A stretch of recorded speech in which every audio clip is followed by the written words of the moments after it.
Rob, what are you so happy about? For the first time ever, there's a Red Bull Cerro Abajo urban downhill stop outside of Latin America. Andiamo!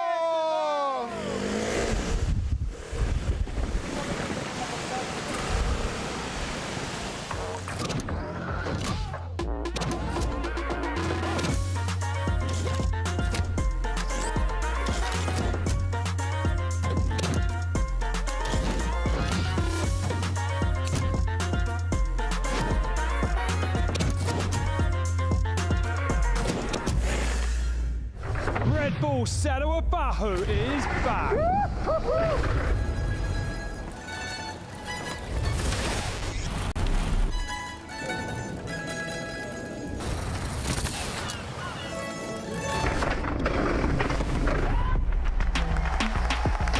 For the last race in the absolute pinnacle of the season, the series will make the leap over the Atlantic Ocean. Bello in posizione, molto bene, molto pulito Borba. Borba dal Brasile. Get ready for Red Bull Genoa Cerro Abajo. Well, if you haven't guessed it yet, we're on the Italian Riviera. Hello and welcome to Genoa for the finals of the Red Bull Cerro Abajo series. The series kicked off actually in Valparaiso in Chile a few months ago now, before moving to Mexico. And now we find ourselves here in Europe for the first time ever with this series. And I know that this man is about as excited as I am to be here. This is insane. I mean, it's been way too long since we had urban racing, and to have it in Europe, the third biggest port in Europe. And fun fact, this is the twin city to Valparaiso, where we kicked the series off. And actually, looking behind us here, it's a complete and utter carbon copy. We could be in Chile right now. Are we? I don't know. Well, maybe. I don't think so. I don't think so. We don't need any deja vu. But we did kick the series off there. I mean, been racing there, urban downhill, for 2 decades. This historic venue still delivering some amazing racing, right, Elliot? I don't think I've ever seen anything like we saw there. The drama when we saw Felipe Agurto sitting in the hot seat, just the emotion was pouring out of him, and he almost got it. The last rider down the hill, Lucas Borba, by 0.18. It's just, you couldn't write it better. First Brazilian ever to steal away a win at Valparaiso. A few weeks after that, we moved to Guanajuato, the high altitude venue in Mexico, and for me it was like dipping my toe in like Tomb Raider times, going back in time, and of course a different track and very different results. Yeah, for sure. I mean, a completely different top 3, a completely different track. It's super technical there. We saw some of the South Americans. I mean, I don't think I've ever seen Juanfer VELEZ. I don't think I've ever seen anyone ride stairs like that man can. He's like a magician. Yeah. He really is. But after the first 2 rounds, it is Lucas Borba, the Brazilian, that is leading. But there are plenty of men with their eyes on that overall prize. Soy Lucas Borba de Brasil. Estoy en primer lugar en la general.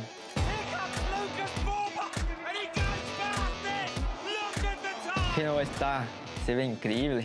Creo que para todo, hacer una pista nueva, ninguna persona sabe lo que tenemos ahí, el piso, los saltos. Por ser la primera vez en Europa, quieren todo demostrar buen resultado y vamos por eso.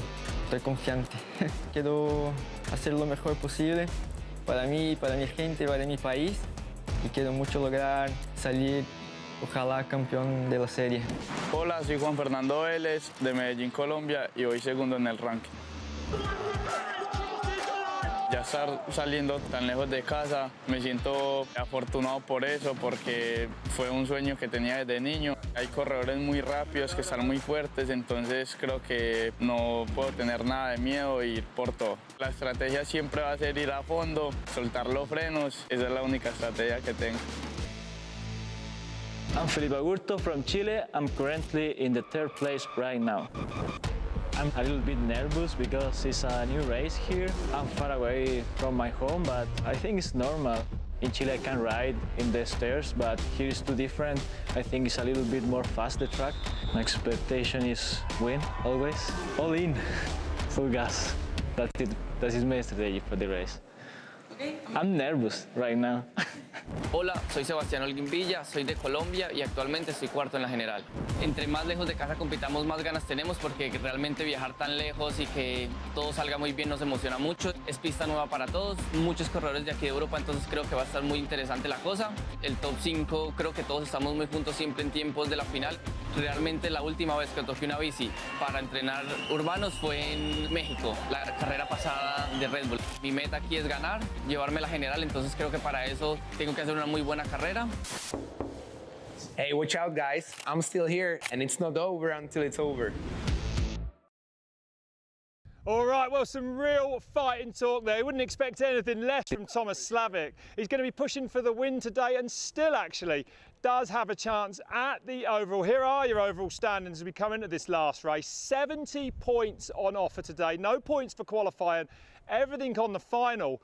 And while a few riders could get it, we do expect the winner to come from one of those top three, right? Let's start with Felipe AGURTO. Yeah, this guy, I think, is the epitome of consistency. He's such an all-around rider, and I was actually walking a couple of the European World Cups with him, and he's really just working on his skills, and so he can perform on anything. He's got the power, he's got the technical ability, as we saw at round 2. So I think he can, on a new track, I think he's got the skills. And he's certainly been really the most consistent of the top contenders. Yeah. One man who isn't always consistent, but is very often absolutely brilliant. Yeah. The defending series champion from last year, Juanfer VELEZ. He's been away with injury, he missed the first round, came back from that broken scaphoid and came back with a bang in Guanajuato. Yeah. I remember, you know, in commentary, you saying no one on earth should be able to ride stairs like this. He is something else, right? Yeah, for sure. I think you just highlighted why I think of him as this raw speed. He has so much talent. He has so much speed. He's able to do things that nobody else can do. And you were there in Hardline Wales when he did what no one thought he could do. After a massive crash in his last practice run, it might have been even better. And of course, the man under all the pressure today, Lucas Borba, can he stand up to it? Yes, so he's 16 points ahead of Juanfer, and I think he's almost the opposite, right? He's got so much power. We saw him make up a ton of time at the bottom of the track in Valparaiso, but he didn't perform too well, I think, in Guanajuato, 6th place there. And I know he's been working on his skills. He made a lot of progress from 2023 in Guanajuato at the bottom of the track and that technical stuff, but it's a question mark. What is this track going to bring to him? Is it going to suit him? He's going to have to risk absolutely everything, that is for certain. Well, those are the top 3 contenders, and this is the track where it's all going to be sorted out. So, Ellie, I would say that this is a very different proposition to the first 2 tracks of the year in that it's faster, it's longer. I mean, it's a bigger track, right? A bigger course. For sure. I mean, 2.2 kilometers long, 279-meter drop. We finish all the way down to the coast, right? And so I wouldn't be surprised if we see times almost up into the 3-minute mark. Yeah. I was talking to Sebastian Olgan, and he said, even though it's not as technical as Guanajuato, he brought his downhill bike because of the sheer speed and the traction he wants to get here. And that is what everyone is talking about so far, just how fast this track is here. It starts just in front of me. There's a couple of really tight turns here before they head into this, the first ultra-fast section, where the only break-in will be that of the speed of sound. Rob, I thought you were joking when you said they were going to break the speed of sound, but that is the fastest, most insane section I've ever seen on an urban race. I think it's the wildest straight I've ever seen on any downhill track. It is supersonic, the speed they're going to be going. And then at the end of it lies the first shark fin, wall ride, whatever you want to call it. Always tricky. The guys are going to land off that and they're going to get hard on the pedals because just down there lies one of the biggest jumps on this track. We're in the middle of the key section, definitely the steepest part of the track where most of the time is going to be made up on this road gap. Rob, 1 out of 10, what would you rate this thing? You might be asking the wrong person, but for me, it's a 10 out of 10. So we're at the end of the key section, and to win it, you don't just have to carry speed on the flat, you have to leave your braking to the very last second, which is risky because stopping on this granite is almost impossible. If you mess it up, Rob, why is it so important? Because if you run wide there, you're going to make yourself not 1, but 2 turns. Precision is the key. You need to hit that first apex and then straight line through here, pedaling as hard as you can to carry as much speed off that ramp and onto that next long straight, which is absolutely crucial. Keeping true to the theme of this track, Split 3 starts with a super fast stair section into a very technical braking point. This turn is a lot more cerebral though. Come in tight, you risk running wide into a mossy bricks that will never really dry out. Get your braking done early, shave off some distance, and you're definitely going to have a tighter entry into the shark fin, which is one of the most difficult sections on this track. Well, that's right, Elliot. One of the most formidable features on any street race track is the shark fin. Why is it so difficult? Well, the riders come in the bikes vertical. They lean it over more and more horizontally as they go through the turn, meaning that the suspension gets loaded up, squashed down with all that G-force. When you get to the end of the shark fin, everything is released, as Sebastian Holguín found out at round 1, pushing just a little bit too hard.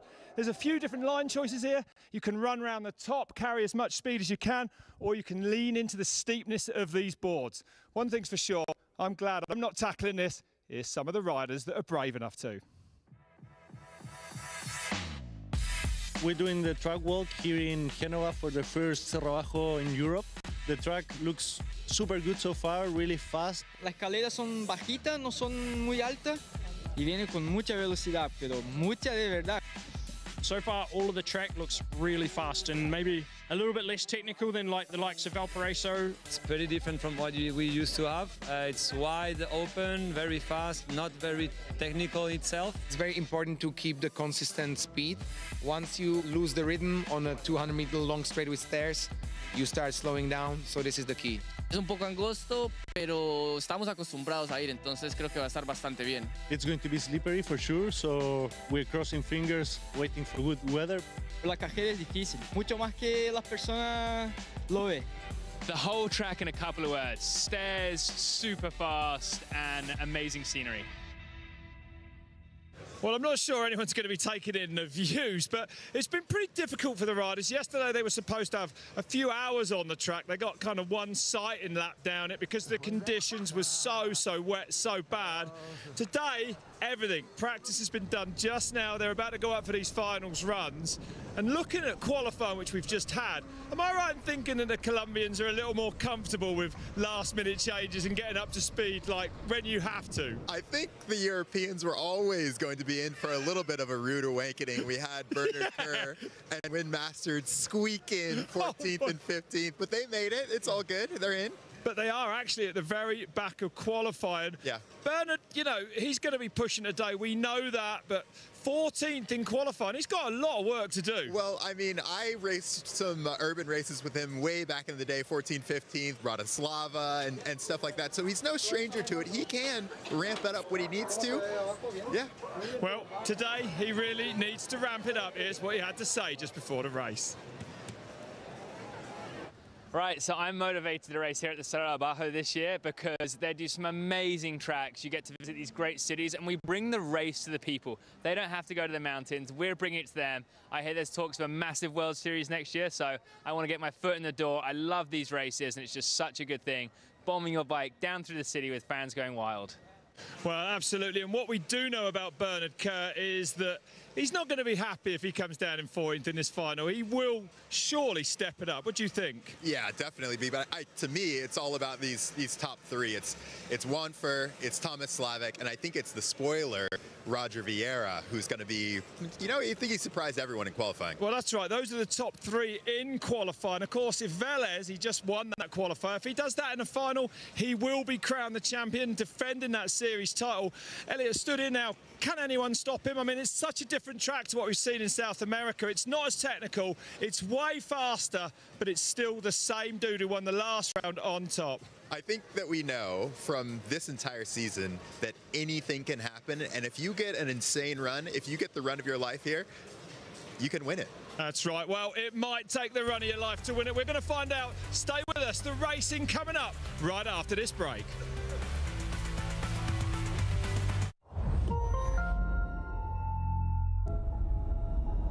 We all have our idea of what we want the sport to look like. Still have that childhood feeling every time I drop in. We are ready down here. Anytime? It's go time, man. It's gonna be insane. The best feeling ever. I'm ready to go. time. Now available on Red Bull TV.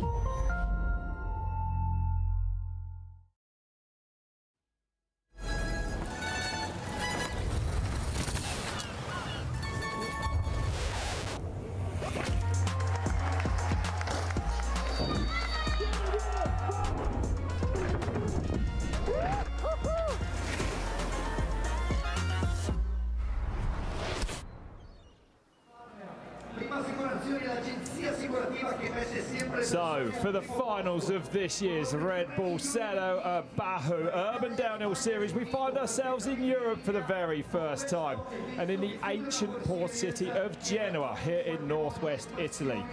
Nestled in between the Ligurian Sea and the Apennine Mountains, about a population of about 800,000 people, and one of the most rich ports actually from the 11th century, one of the most rich cities in the world.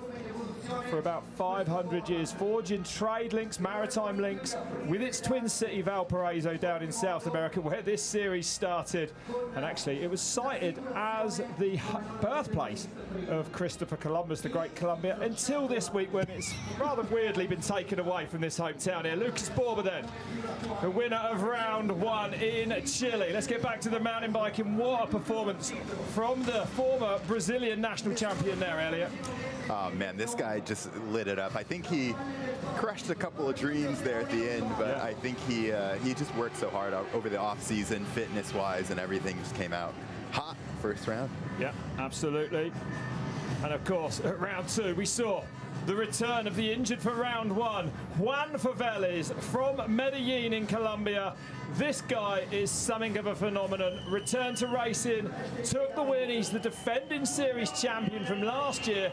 And on top of that, he just won qualifying here in Genoa. You watch this run that we just saw in Guanajuato. That is still just an insane run. That's right, absolutely insane is the word. And there are your overall standings then. But remember, there are 70 points on offer this afternoon, all points on the final. And the simplest way to tell you this is that any of those top three win, Borba, VELEZ or AGURTO, they will be crowned the Red Bull Cerro Abajo overall champion. And there is the leader coming into this race. But as we said, under immense pressure. It's coming down to one run this afternoon, Elliot. This is going to be pretty spectacular. Oh, for sure. I mean, it is. It's kind of a winner-take-all day, you know? That's right. There's the funicular Zicarregui. Quite an ordeal, I would say, coming up in that. And this is where the track leads down through this labyrinth of streets and stairwells that litter this ancient city of Genoa, this UNESCO World Heritage Site, actually. Straight out the top and straight up to speed, Elliot. Yeah, we had a speed gun out there, and we were clocking 62 Ks. I heard it's even more than that coming into this first shark fin. Whoa. Crowd's insane right there. You come out, you just launch into a sea of people. Right as saying, the atmosphere absolutely unbelievable. Down to this huge gap up, still up towards the top actually before coming into a really tight hairpin there. You've got to use the woodwork in street racing. Yeah, and you saw after they come down there, that is what the track looks like. It is so straight. We're coming into the key section right here. This is kind of the steepest part of the track, most technical bit, right before you come into this big Costa Road gap. That's right. Thankfully, a lot drier than it was yesterday. And there is that huge road gap. Again, a naughty landing, actually, straight into another staircase before the riders turn right off the Castelletto drop. A big sprint there as well after this. And these turns that you see are just so important because of the long straights. You have to brake as late as possible, get your gear changes. Bernard Kerr talking about that, just how important the gears are to get back up to speed on these long straights. A few different line choices here. You can run wide, hold it tight. Into yet another shark fin with a gap out of it. Rider's going to be right over to that wall on the left there, giving themselves as much space as they can in that right-hander, as Elliot said. Carrying speed, the name of the game, and right down at this last section, Elliot. Yeah, for sure. There's a lot of time to be made up on that last split. We saw a ton of shake-up in qualifying just in the last maybe 15, 20 seconds. So, a long, fast track. Pedro Burns, 18th in qualifying, 8.3 seconds off. So he hasn't made it to finals. The top 15 only going through win Masters. Squeaking in, number 15.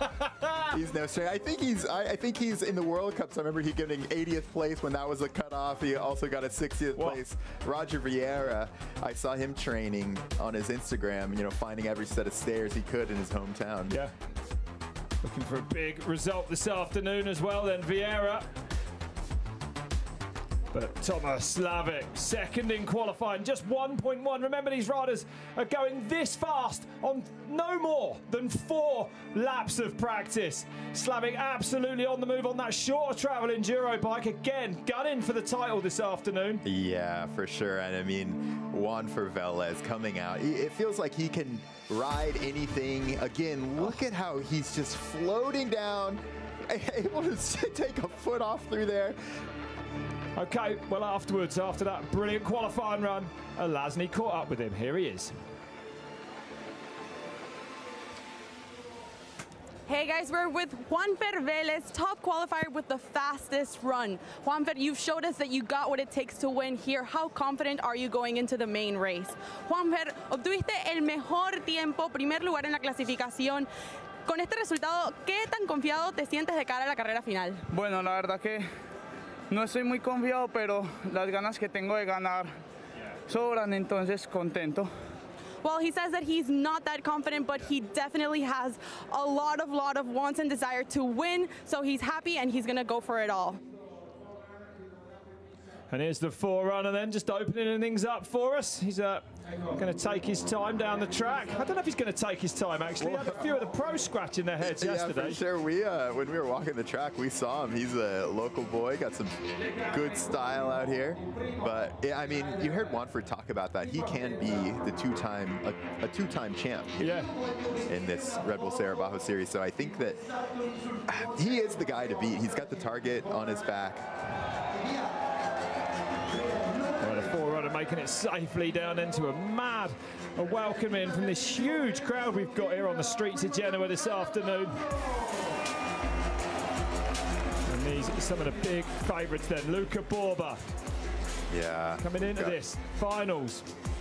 Juanfer VELEZ. And SLAVIK, I was talking to him, and he said that he actually is micromanaging his lockout. So he had to go a little bit softer, and I mentioned Bernard KERR as well, micromanaging those gears. So this, even though it doesn't look super technical, the riders are trying to eke out all the time they can. And there's your start lift. Davide Capello, the first man to drop just before Win Masters. He actually had a red flag, so he's getting a go again. Bernard KERR dropping a little bit earlier than I think he would like. Adrien LORON, keep an eye on him. Fishback, who can forget his crash at round 1. Great to see him recovered. Sanchez, the winner of last year's finals, just going right ahead of the series leader, Lucas Borba.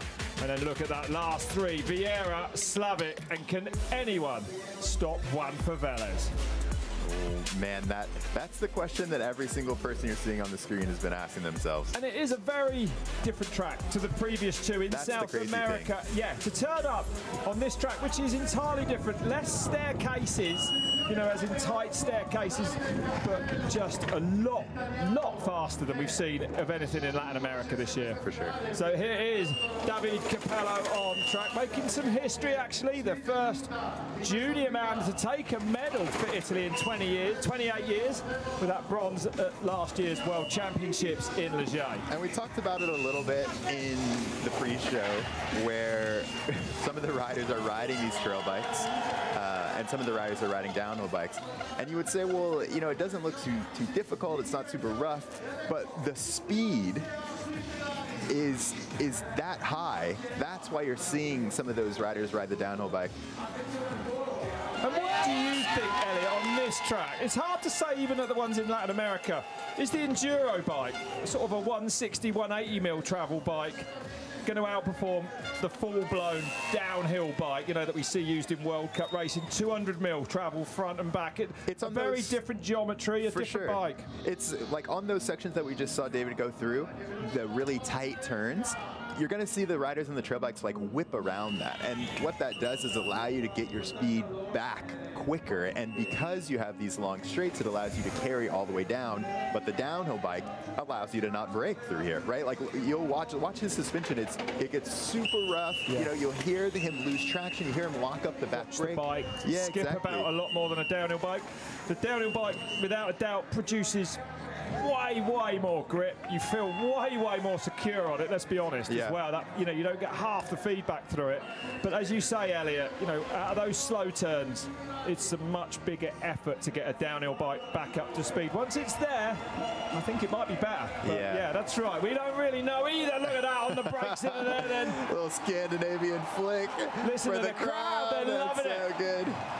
This is his home country race. I mean, it just feels so good. High-fiving all the way down here. That's so good.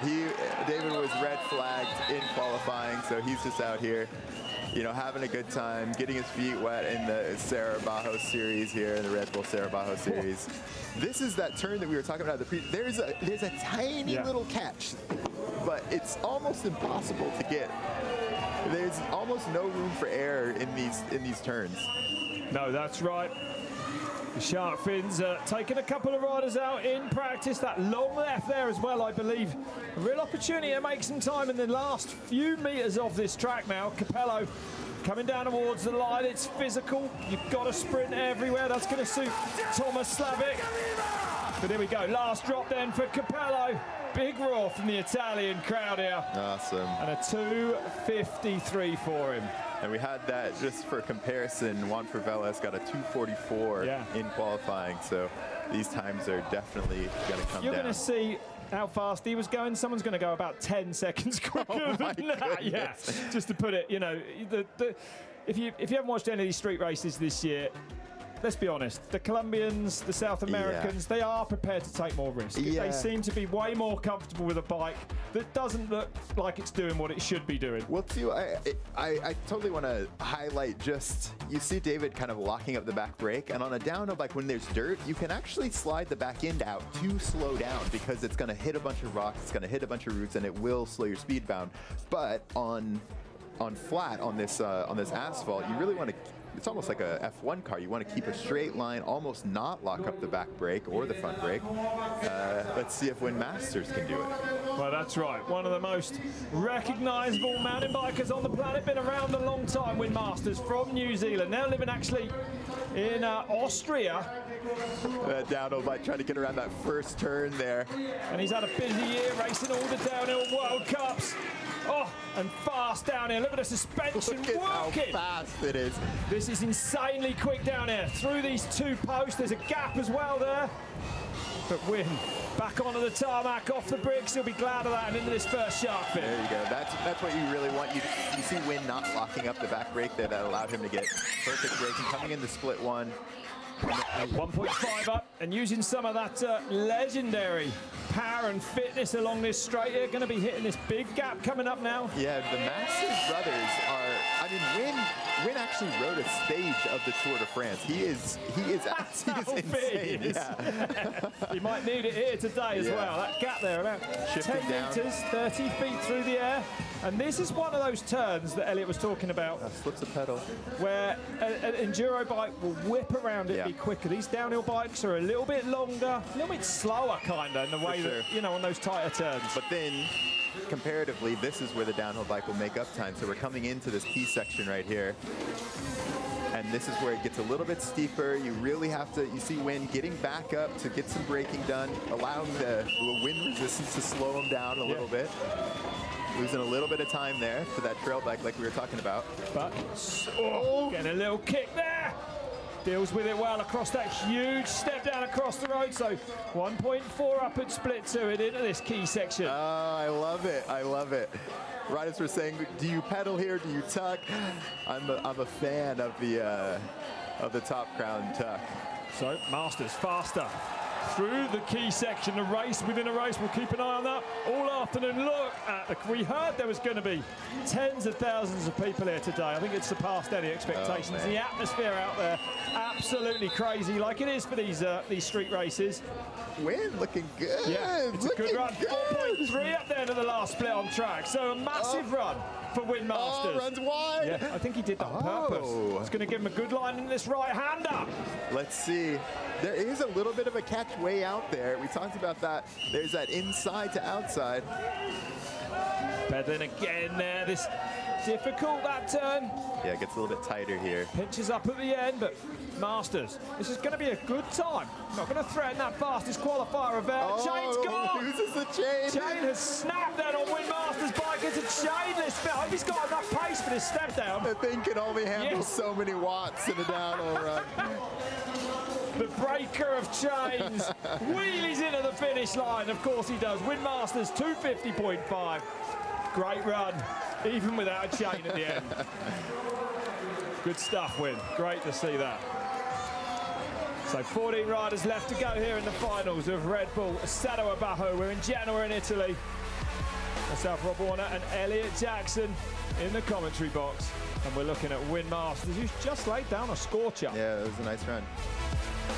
Improved on his qualifier by a couple of seconds, even with the broken chain. And you can just see how active the suspension is. That's where that downhill bike is gonna, when we talk about the traction, and here's that chain break. Oh, it's good. I mean, well done to not go over the bars. Yeah. Quickly looked down, saw what it was. It's a good pump on those stairs, all good. Well, the next man is Bernard KERR. Here's what he had to say.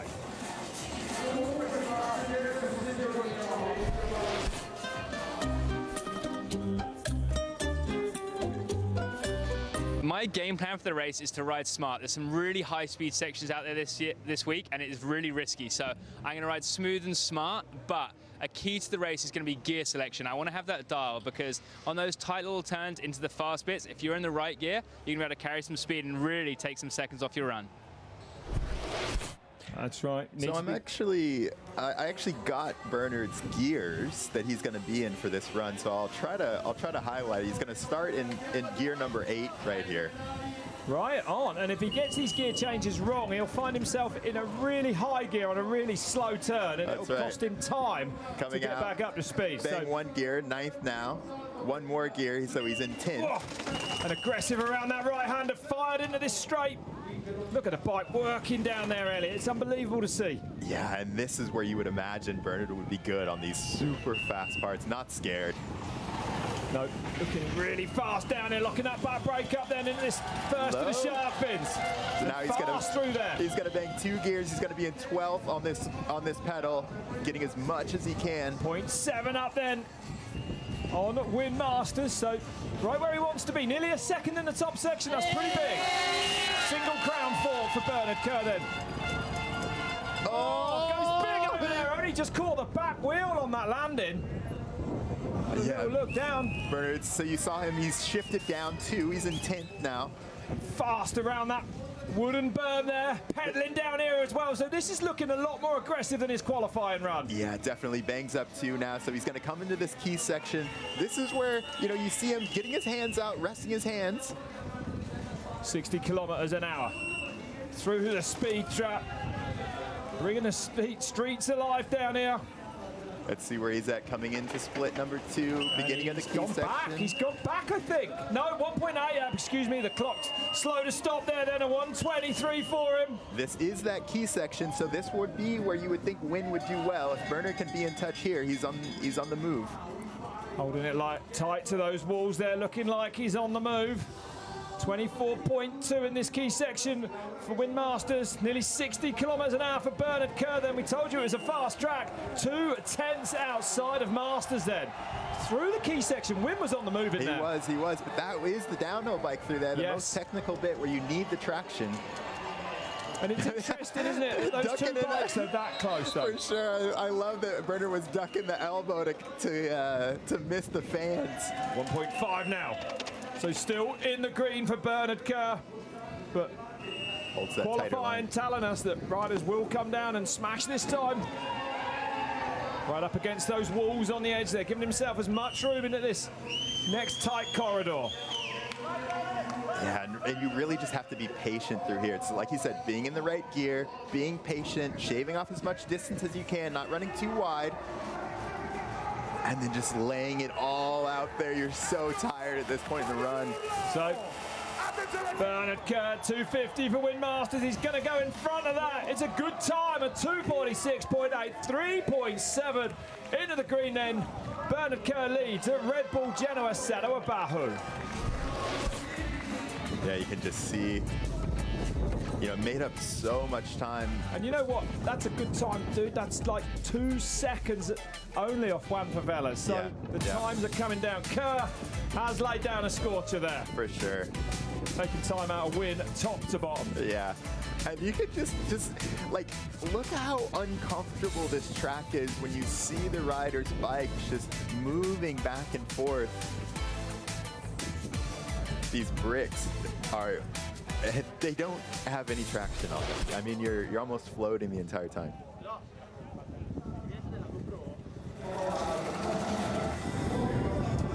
Back to the top we go then. Alberto NICOLAS, I think, in qualifying with that 251, a former downhill national champion of Chile. 25 years old now. Yeah, we saw that. No, Alberto is really good. He rides a lot of streets, good on the BMX bike, so this kind of speed, you know, bombing hills and stuff like that is what he does. Bombing is the word as well down here. A 6th at round 1 in Valparaiso, 11th at round 2, so consistent results for him. Another man opting for the Enduro, the shorter travel bike here today, which will pay dividends on these sprints. Yeah, definitely. But he finds himself nearly a second back then on Bernard KERR at split 1. Yeah, and I mean, you can kind of tell. Look how hard he's pedaling. Yeah, you have to be so aggressive, and you saw Bernard and Win. What you'll see is them come into these sections really aggressive, tucking, and then they get all the way on the back to try to get as much traction on the back end as possible, much weight on the back wheel as possible, so that your back wheel's not locking up. Yeah, that's right. Have to be just so aggressive on this track, low on all the wall rides, low on all the shark fins. And on some of these shots, you can actually see sort of the hint of green on those pavements there. That's the algae that's dropped from the trees above. One part of the track actually had to be degreased because of the olive tree that was dropping oil everywhere. And as you can imagine, yesterday when this track was wet, it was an incredibly, I would say, frightening proposition for everyone. 2.1 back now then for NICOLAS. Yeah, and in this key section as well. But super fast, finding some more power in them legs. These riders burying themselves on these pedals here today. Look at that. Yeah, all these riders are world class. See Alberto there shifting down, not losing too much time in the key section. This track it does remind me so much of a road race, right? Like you have to late brake, but you can't brake too late. Right there, we saw Alberto drift a little bit wide, like you were talking about in the pre-show. You know, 3 back now. Then still a good run from NICOLAS. Yeah, with an absolute scorcher really compared to his qualifier, stepping it right up for the final. I love Bernard because he's like, yeah, you know, it's a bit gnarly, and then he comes out and lays one down. Yeah, he can't help himself. He can't help himself. That's how it is for Bernard. Up onto the blue board there, another good line. But NICOLAS fighting a bit of a losing battle here. Where's he going to go? Might find himself inside the top 3. Bernard KERR's time goes by then, right on the edge of the ramp there. And he goes 3rd to 50.8 for Alberto NICOLAS. 12 to go. Comes up high. Those shark fins are really difficult because they get so steep so quickly near the end. So you can't come into them too fast. We've seen that over the couple of years. Alberto's suspension super stiff. I mentioned SLAVIK. Normally on a urban race, you run your suspension really stiff, but because this one's almost like a downhill track, so rough, that a lot of the riders have been softening stuff up. Yeah, I said to someone, I know, that was actually wild to hit that curb at the bottom of that That's some skill to come down in manual to know. Absolutely, yeah. There he is, great run. Back to the top we go then, where you might want to strap in for this one. Adrien LORON from France said he had a new, calmer approach this year to this street race series after some massive crashes in the past. I don't think we're going to see that at all in this fight. It's the last race run of the year for this man, and he's surely going to be lit right up. Yeah. 6th overall in the points at the moment then, on the enduro bike again. I think he's on a downhill bike excuse me, here. I just had a look as well. He is on the downhill fork up there, yeah. Well, he normally is, right? That's right. Like, I think it really says something that he's not. Yeah, that's nice. This is good speed out of there. This is a LORON track to me, just because he is so technical, he is so strong. Up at that first split. 0.1, yeah, to play with then, so that's good. If you can find time on Bernard Kerr, you're doing all right, that's for sure. Especially when Bernard's coming off the back of a World Cup season. Squashes that hard, LORON. Nicely over there, though. Let's see what he can do on this tight turn. Shift down. Nice. Yeah. A little bit far inside, but... And actually, we talk about enduro bikes, we talk about downhill bikes. A lot of the South Americans, the riders that really sort of specialise perhaps more in street racing, have got the best of both worlds. An enduro bike with a downhill fork. That's right, A 200mm fork, big fork, gives you that feel, gives you that sort of security up front, and then a shorter travel back end that you can pedal up to speed. So let's have a look at LORON. Whistling down here, still only half a second off then. Yeah, so definitely in touch and fighting hard. Yeah, definitely. And I think that all of that time really comes from that right-hander. You saw him just get spit out a little bit tight, which was his speed that whole straight. Tucking on the bars there, getting as small as he can, as aero as he can down here. Imagine that.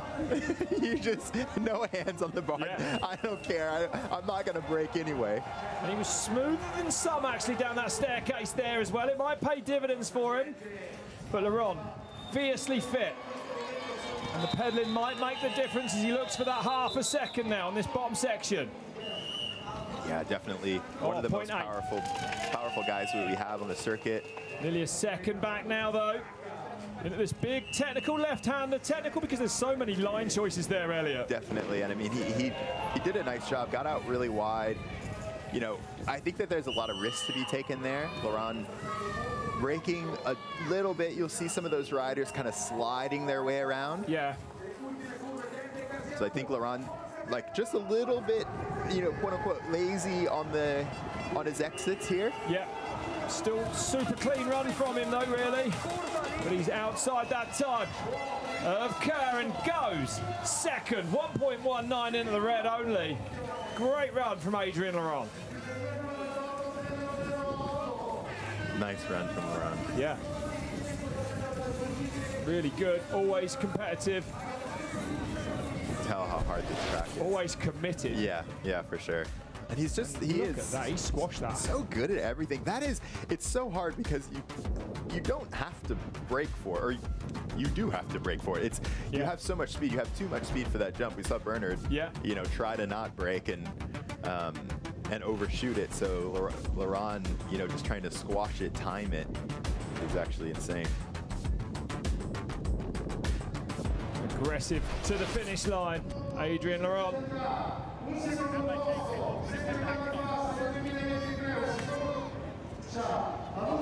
So Bernard Kerr leading at the moment from LORON from Windmasters. As we go back to the top then, for the first ever Enduro World Champion, crowned recently, took the gold medal, the first ever Enduro World Championships, this Frenchman, Alex RUDEAU. Let's see what he can do today then. Whoa. Whistling by the camera down there. This is a guy that is definitely not scared on a trail bike. Just so comfortable on it. This is the bike he races all year long, but fully committed in this top section. First split will tell us exactly where he's at. So Bernard Kerr with that 34.4. What's RUDEAU done? And he's 1.1 back only. Sees him down in 5th at the moment. Yeah, wow. That's impressive. I'm surprised at that. Yeah. He wasn't hanging about on that top section, was he? You know, and it is one of those tracks because these, oh, he was going to go to flat. It's one of those tracks where if you're a little bit off 1K back right at the top of one of these really long straights, I mean, that's a second easy. Yeah, you've got to get into these stairs fast. Yeah. That's right, and you'll carry that speed all the way down them. Good hopping through there. But the rider's just saying the sensation of speed down through these walls is absolutely phenomenal. Yeah. How could it not feel like that? That's what I was talking to SLAVIK, and he was just like, man, I have never seen anything like this. No, it's very different to the South American and the Latin America tracks. Wow, look at this then.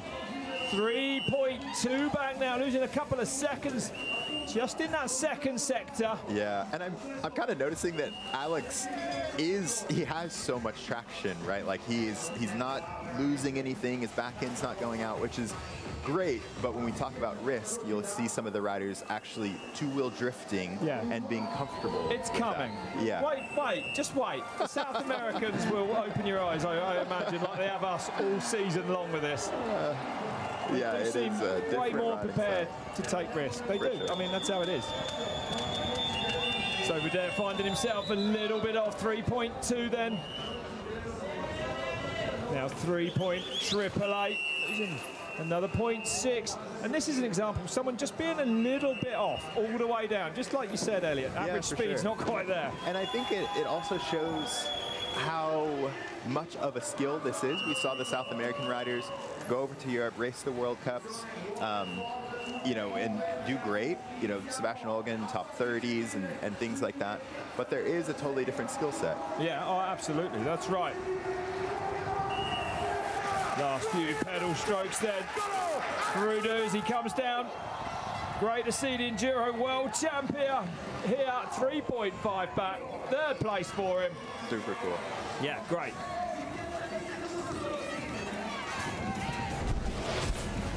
Amazing to see so many people here this afternoon enjoying this race. The crowd 6 thick, everywhere you look. Crazy, it's great. Yeah, amazing. 10 to go then. He just joined us.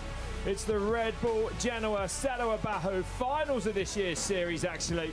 The title will be decided today. We've got 10 riders left at the top. The next man to drop is going to be Johannes FISCHBACH before we get ever towards the fastest qualifier of Juanfer VELEZ. And there's your current standings.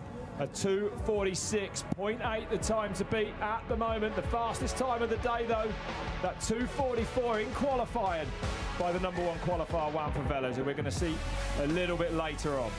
Yeah, man. Looking at the split times, there's actually a lot of time to be made up on that first split. LORON with the fastest time so far, a 34.3. Interesting. It's not just about that staircase we're looking at now. Don't forget that turn straight out the start and the second one. I mean, you can make more time on the slow parts of a track than you ever can on the fast parts. For sure. Alex in 3rd. LORON taking that 2nd place. Super strong, super smooth.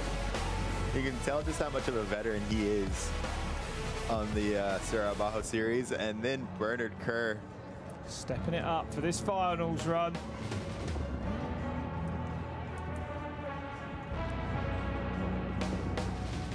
Nice run from Bernard KERR. Hot seat so far.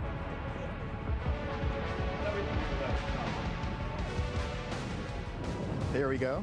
Eleanor Farina on the track. Got some runs in earlier this week. That's right, some women invited along for a progression session. Okay, well, let's speak to the Italian Eleonora now. Here she is. Eleonora, welcome to Red Bull Cerro Abajo. You're used to tearing it down the mountain. Today, you rode down the streets of Genova, an urban track. How do these two compare? Yeah, it was the first time for me, urban, completely different. Yeah, you have to switch your mind because I'm used to jumps in the dirt between the trees and rocks, and here it's just asphalt, concrete, all the structure, artificial, so it was a challenge, was a big challenge out of my comfort zone, but such a great experience and we really enjoying it. Well, it's great to have some female riders here. What would you think about having a women's category for Cerro Abajo, and would we see you compete in this? Yes, I think we need the women category as well, and yeah, I think I have to be a bit more brave in a few sections, but we can do it, we can do it. I hope for next year. Well, thank you so much and hope you enjoy the event. Thank you guys. Ciao. I mean, Eleonora says that she needs to be more brave, a World Cup winner this year, right. so she's definitely got the skills. Took her first World Cup win after I don't know how many years of trying in Leger, one of the big ones, so amazing to see that. Congratulations, and we do want to see more women racing at the Red Bull Cerro Abajo series. Johannes Fischbach next to drop. There's your start list. VIEIRA, PAEZ, Sanchez, watch out for him. Won last year's finals. The series leader, BORBA, all leaded towards those last three fastest qualifiers. Okay, everybody, position. Okay, Johannes Fischbach then. You might remember him from round one in Valparaiso. Fell off that staircase and rather nasty landed on his head. He's back racing again. That was on an e-bike with the engine removed, the battery removed. He's on a more conventional looking bike today. You'll see 1 kilo of lead actually strapped to the bottom bracket. That's to, he's so used to riding with the engine of weight of an e-bike engine. He said he needs that to sort of give him that feel. So, Fischbach sideways at the top. Did you see that back end? My goodness. That's the drifting we're talking about. And it's a fine line, right? Like you can see Fischbach running his fork super soft. If you get it wrong, you're bottomed out. Yeah, that's right. You pack that suspension down, it's got nowhere to go, and then it starts skipping. But it's a good, strong top section of season fastest. 0.26 then into the green for Johannes Fischbach. And Fischbach, super strong. One of Thomas Slavik's original four-cross rivals. He's got the power. Well, and don't forget just what a competitor this man is in almost any discipline. Downhill, four-cross. He won Red Bull Valparaiso back in the day as well, so he knows his way around these street races. Super powerful as well. Really, like Slavik a bit. Yeah, for sure. Really nice out of that right-hander. Able to get a pump through there and a pedal before he dropped down. Winning Taxco as well in Mexico in the past. So 0.2 it was. Coming up now towards split number 2 for Fischbach as he held on to that advantage. Yes, he has. He's extended it actually. So 0.4, nearly half a second up now. And Fischbach, and this is how you got to ride it. I'm expecting him to make some time in this key section. Really, right. he's sliding the back end around, steering with the back wheel, pedaling all the way down here, getting a nice tuck. As low as he can be, that's right. So 24.2, Fischbach goes fastest, the first up 24 seconds then through that key section. And again, finding more power, more strength to pedal off that board there. Taking a breath, resting the hands, shifting down. Flexing the fingers out, you can't blame him for that. Imagine what it feels like to ride down here. 1.04 now then. Taking a foot off. It's still pretty slick on these turns, yeah. Cautious perhaps there, but gets it absolutely bang on. And here, Elliot, I think there's a real opportunity to make some time as the course flattens off. He sat down there, foot out as well. This is interesting. Yeah, I'm interested to see how it goes. Has Fischbach lost the intensity in this last section? Well, we're going to find out very soon. He's about to cross the line here. Enduro bike should suit those last few turns, I would have thought. Still has the intensity. He does. Here he comes down the line. And he goes fastest just by 0.2 in the end. Oh, close at the line, but he's done it. Amazing. Had a second at one point. He did lose time from that last split down. For sure. Look at this. Watch his back in. Good grief. This is insane. Oh my God. You don't want that at 60k an hour. No. And one of the things that is so tempting as a rider. You have this intensity the entire run, and you're so tempted to start taking a foot off right here, right? Like you want to keep the intensity up, you want to late break, you want to do all these things, but you can't do that. That's why he lost that time, because you're not able to get the pumps. You're always a split second late on the pedals coming back in, so losing a little bit of time in that last section, but a great run by FISCHBACH. Absolutely, yep. So new leader after crashing out of round one. Some redemption for Johannes FISCHBACH here in Genoa in Italy. A great run that is then. So a 2:46, now the time to beat. Back to the top for Douglas Vieira. All the way from Brazil. His brother's going to be dropping in a bit later as well. Oh, maybe a little stall in that left-hander, yeah. 9th in qualifying for him. And straight into this high-speed top section.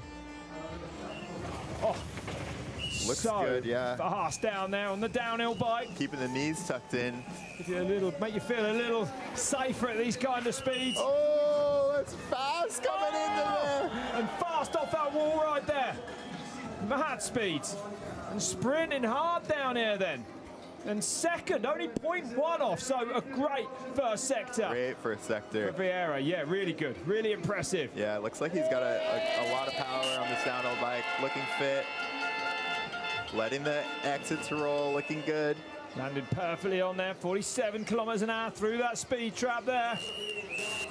Into this real tight right-hander, slow in. You can see that bike just laborious to get going again. Laborious, and that was what Bernard was talking about. He should have been one gear easier coming out of there. That's right. Exactly, a big, massive effort just to get on top of that gear, cost him perhaps a little bit of time. Into the key section now. FISCHBACH 122 at that next split. Key section coming up. Yeah, here we go. As he's looking. And you can see just how much time he lost. Yeah. That was all that right-hand turn. Yeah, 1.6 back now then. So can Vieira fight back? This is where he should be able to if he can on this key section while it's still steep and still suiting that downhill bike. Look at him pedal. We don't see the tuck there on the stanchions. No, just letting them hands on the ends of those bars there. Drifting through there as well, but clean and fast, I would say. Yeah. FISCHBACH actually the only trail bike able to beat these two downhill bikes. We see Win Masters in second, Douglas in third, that key section. Yeah, that's right, absolutely. Running right up against the wall, they're using it as a bit of a berm. 2.7 now though for Douglas Vieira, so losing some serious time down the bottom here. Yeah, he's got the intensity, but it's just a couple of little, you know, like the technical mistakes, like the missed gear changes, maybe a misline here or there. Yeah. Yeah, you don't see him really doing anything wrong at all. Just the pace not quite there. Yeah. Oh, nice. That was nice through there, though. And still hard on those pedals everywhere then. It's been a good run from Vieira. He won't threaten that time, though. Of Johannes FISCHBACH, 2.8 into the red. He goes fourth. 8 riders to still to drop here. Nice run from Douglas. Good to see him out here. Had a big crash a couple years ago, so it's good to see him back. His brother Roger Vieira coming up soon. I love Douglas's style, though. You see him just really able to steer kind of the back end. I love the knees in style. Looking good. Perfect landing there. Look at the bike, just and he's a little kicking on the impacts of the landing. And you kind of saw him, like, he pumped down there, and it kind of unweighted his bike. Yeah. You see a lot of these riders just trying to be as still as possible because you don't want to upset your bike in the wrong spot.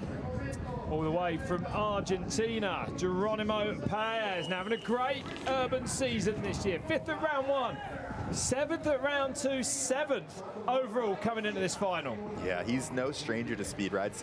Kind of the big mountain stuff, so he is not scared to come into these fast sections as fast as he possibly can. He was not scared of getting those extra couple of pedals in over the top of this stairs. Unreal fast down here then. Everyone on the move on this top section. Nice controlled break in there, yeah. You saw how low he came off of that shark fin, trying to shave some distance off and some height. Fischbach's time goes by, but, well, 800, so nothing in it. Almost neck and neck, this man, and look how aggressive he is on the pedals. Yeah. Pedaling all the way through. This is going to be the key section. This is where we've seen the downhill bike have trouble. Yeah. How is he going to execute this right-hand 180? That's right. Let's see. Taking his time, coming in super tight. A little bit. Bit of a stall there. Yeah, it was a bit of a stall. Not as good as we saw FISCHBACH and Bernard come through, but. And remember, the slower parts of the track give you the biggest opportunities to make time. But over 60 kilometers an hour, though, live down through the streets here. 122 for FISCHBACH at the next split. We know that he's not scared of these fast sections, so maybe. Oh, back a little bit more. Still under a second, though. Can he fight back now? FISCHBACH was full committed, though, all the way down, foot out even in those last few turns. Yeah, that's right. And this, again, that is where he should take the most risk, is in that key section to make up time on those trail bikes. Yeah. And it's FISCHBACH 23.7 in there, so fastest on the big And there drop. it is. Yeah, he's done it. Yeah, look at that. Oh, so PAEZ on the move. And that's going to reflect on the big clock. Probably won't be enough to see him green, but he's going to be closer. That's right. 206, the next split for Johannes FISCHBACH then. But PAEZ certainly on the move now on these lower slopes. Yeah, and he was a little bit off on that. Yeah, on that right-hander. So, running wide. It's not. I quite like that line. I mean, you carry speed and it gives you a great line into that boardwalk as well, but it is a long way round. That's right. Yeah, I remember you pointing that out on track walk. There is a little bit of a catch out there. Yeah, there is. We might see more going there. What's it done to his time, though? Tearing up the boardwalks as he comes through. Oh man, you are so tired at this point. Good grief. I can feel the pain just watching these guys pedal down towards the line. Then Jeronimo PAEZ, what's it gonna be? Go second. Oh, 58 thousandths out only. Super close run for him. Oh, no second chances, unfortunately, but he can be happy with that. Yeah, that's an amazing run. And I mentioned the riders being still on the stairs. Like, you know, PAEZ is just so good at that. Letting the bike come up, braking where he needs to. And you see how much time he lost just on this second split, that right-hander, but then just making it up. That was just a little bit of a mistake. Yeah. He was super close. He was really close. The speed was there, and maybe just a couple of... You're in line on that left-hander. Yeah, there you go, Hey?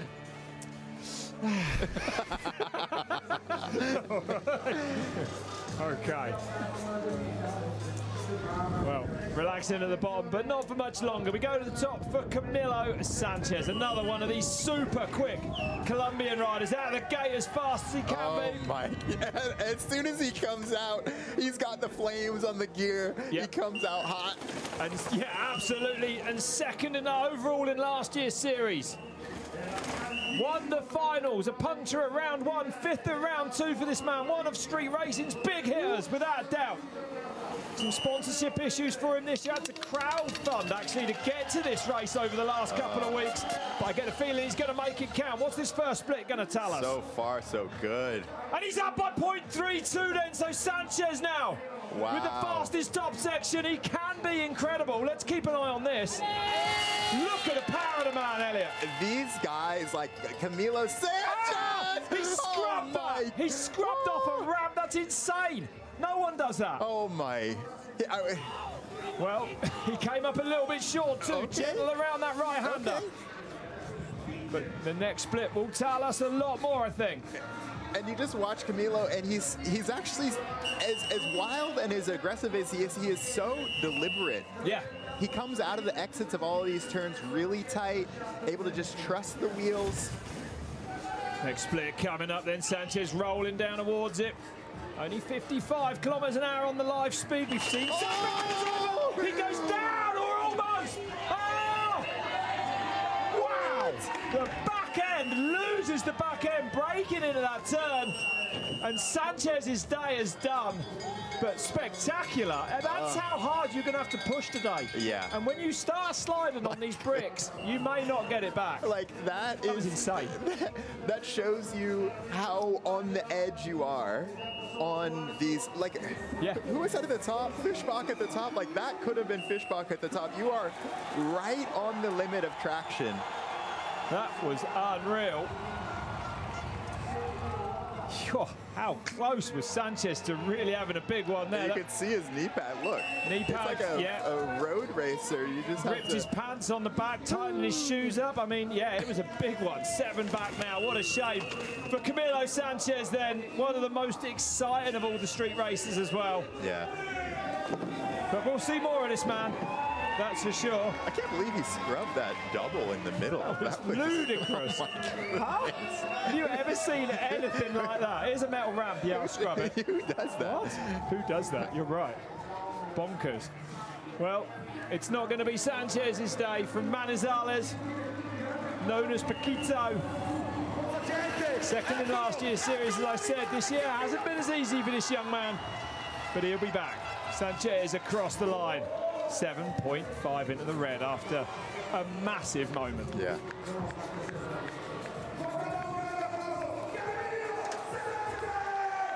Wow. Just 6 to go. This race is coming alive. Look, that's one of the he only just got onto the case pad. Oh my goodness. I think this is a slide out here. Let's see what happens. The back, is it where it, yeah. Yeah, just, his back end just like, he got popped up by that stair, and as soon as that happens, you land, and there's too much pressure there, just slides out. I mean, those bricks are not. Shows how slippery they are. It does, like, he wasn't braking hard, he was just kind of tipping in. For sure. Yeah, you've got to be super careful on these everywhere. And also, something else very difficult to gauge. Here's your hot seat, is how much grip each part of the track. Okay, well, Lucas Borba's the next man who's about to drop.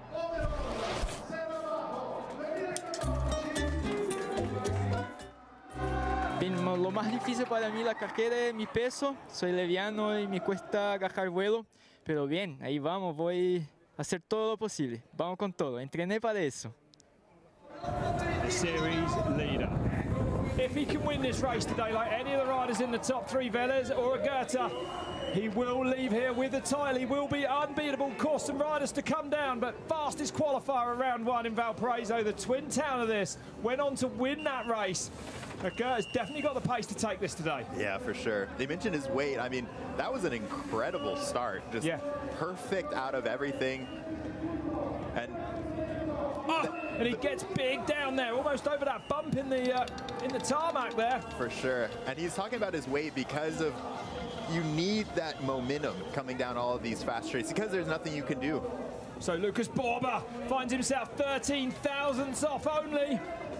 Good enough for third through that first split. We saw how much time he made up in Valparaiso at that pedal, so we know he's fit. We know he said he's trained all year for this moment. We're here. We'll wait to see if it's going to be Borba or Johannes. If he's quick, close at those lower splits, then watch out, because as you said, Elliot, he can be devastating in the very last sections of the track. Yeah. Pedaling hard down here as well, pedaling a long way down that straight. And I think I saw him brake slide into that 180 from afar.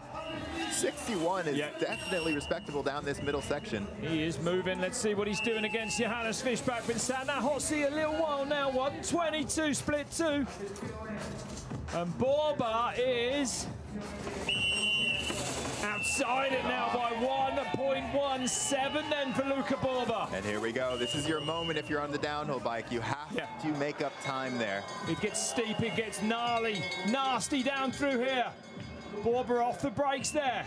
PAEZ the quickest through there with that 23.6 in this key section. We know PAEZ, we know he made up so much time, so he's still in touch for the win. Former Brazilian downhill champion, this man slides perfectly through there, losing a second in that key section though. It's going to be hard for him to pull this back, but... Impossible now, probably, Elliot, you're right. Absolutely. Oh. You've got to risk it all this afternoon and get down. And we did talk about that. Win the track, even though, you know, it's not traditionally technical. Takes a foot off. Is he going to be able to get clipped back in? Even though it's not traditionally technical, Borba not known as a rider who is super, super comfortable being on the edge of traction. Yeah.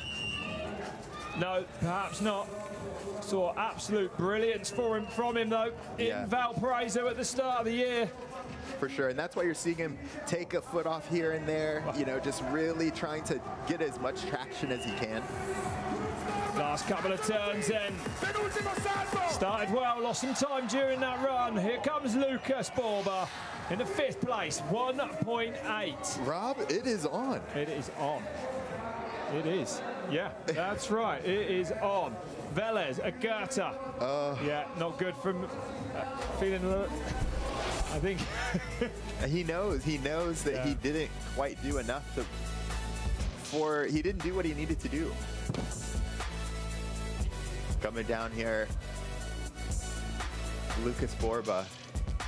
Like we said, if any of those top 3, this is that brake slide I was talking about, comes in a little bit tight, slides in, good out of there, but just not quite aggressive enough the entire way down.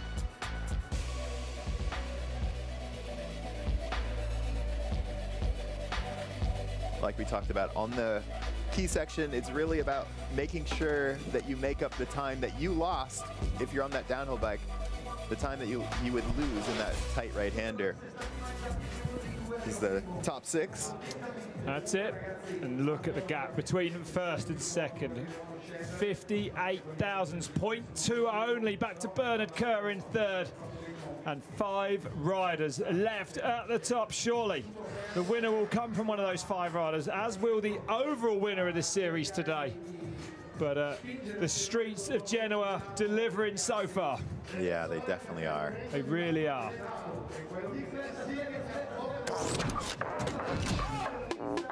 Here's that top 3. This is Bernard. I mean, you had to love his riding style. It's just so technically good, almost perfect everywhere. Super strong in the pedals. And for him to not do a urban race for a bit, this is a great showing. PAEZ in 2nd on that downhill bike. Yeah, interesting seeing the different bikes kind of work in different parts of the track. FISCHBACH. Oh my! Maybe that's how that is. Oh my! And that you know what? He's so good. Like, did you see the body English? Oh. Well, incredible stuff from Johannes FISCHBACH. Fastest at the moment. He's with the Lasny.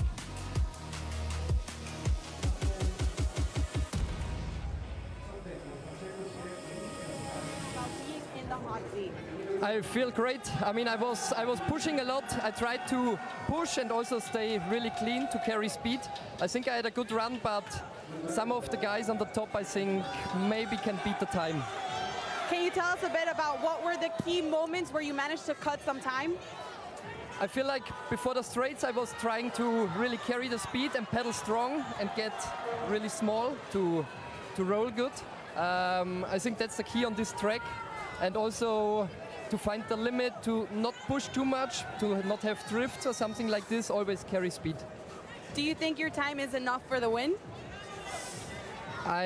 Honestly, I not think. I hope that it's enough for the podium, but I think for the win, the guys can pedal a bit stronger. Well, good luck and thank you so much. Sounded like he thought he didn't drift a lot. I mean, I don't know where he was sat, but from where I was sat. I love that. You're just like, yeah, no, it was all good. But no Elliot, moments. you're going to have to push that hard because Sanchez was there and thereabouts. He kind of was skipping around as well. You're going to see this now. If you want to beat these guys, you're going to have to get loose. These are the big dogs. I mean, they are. Felipe AGURTO. Yeah. I've been, hanging out with him all year, all summer. He is so deliberate. He's been working so hard. Feels like he's kind of come into his own, just so much more confidence than we saw him kind of start the season off with. Yeah, and what a year he's had. 2nd in Valparaiso, 4th in Mexico at round 2. The most consistent rider, 3rd overall at the moment. Another rider. If he wins today, he can't be beaten in the overall standings, and that starts right now. He has to go fastest. Yeah. And he's a good start from him. Nice through there. It looks Looks like he's got a lot of speed on that downhill bike. Whoa, super quick down through there. You don't want to get a slide on there, that's for sure. And there's that still upper body. Like it doesn't even, you don't even see his head moving when he's going over the stairs. Calmly on the brakes then into the first shark fin, smooth and fast through there, instantly on the pedals. Heading towards split number 1, and he's back, but only by 34 thousandths, so nothing. That is so in touch, Elliot. That's right. Nothing to worry about so far. Getting small and tucking, as Fishback told us, trying to keep that aero advantage. Oh, perfect. Big whip off there as well. Elliot, what do you think about riders maybe trying to keep something for the bottom as well physically? You know what? I don't think you can. I think you just have to go for it. At this point, the level is so high. I agree. I think actually on these short tracks, yeah. And you can't really rest too many places either on the way down. Up towards 60 kilometers an hour along this straight then. We've definitely seen some riders with some higher speeds there, so. We have. Let's see where he ends up. 0.03, 121 when he goes by the time then of Fishback, and he finds himself over a second into the red now from AGURTO. All right, Felipe, here we go. But don't be surprised about Fishback's time. I mean, he's won Valparaiso in the past. But to come back from a crash like that at round 1 and do this today, really impressive. In the key section then. We've seen a couple of riders take more pedals after you come off of those bricks. Remember AGURTO, we saw him sat in that hot seat for a long time in Valparaiso. Tears pouring out of him, the emotion getting to him. Yeah, that's right. Lost 0.2 in the key section. Not too bad, but over a second off then. Still on the big clock. It should have only been further into the red now. 0.8, he's pulled a little bit back actually. He's gained some time. Yeah. So going the right way, and 0.8 isn't impossible. No, but no, it'll not take at all. something special. He's looking super, super smooth. Yeah. Yeah, deceivingly quick here, I would say. Getting a few good pedals in there as well. Tire line into that one. Yeah, but still aggressive. Feet on the pedals. Good speed through there, though, Elliot. Nice. Yeah. This is actually pretty clean and looking pretty fast then. So, AGURTO on the last time. What's he going to do? It's going to be super close, I think. Just off this drop. Here comes AGURTO. And he goes faster by half a second. Incredible.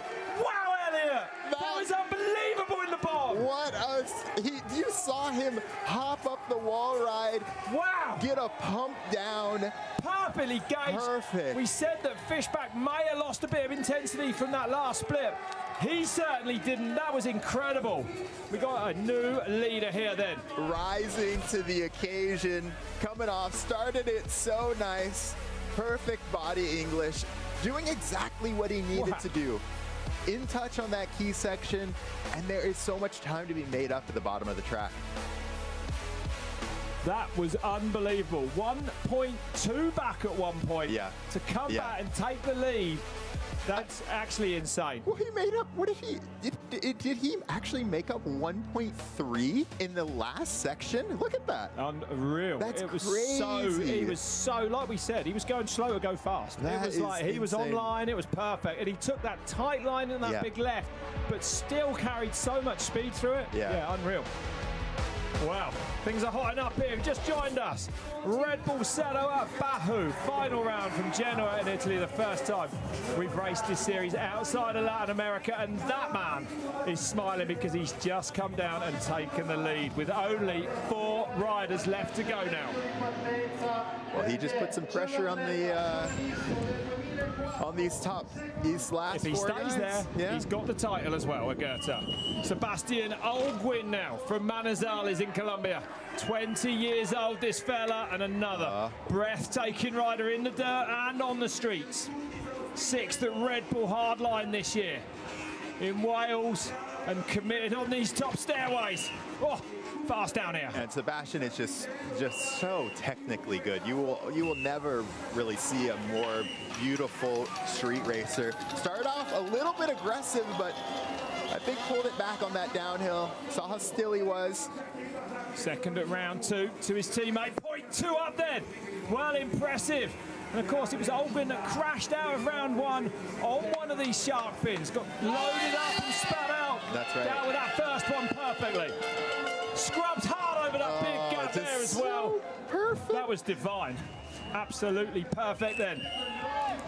And Alberto at this time. Oh, inside! I love it! I love it! Inside that boardwalk there.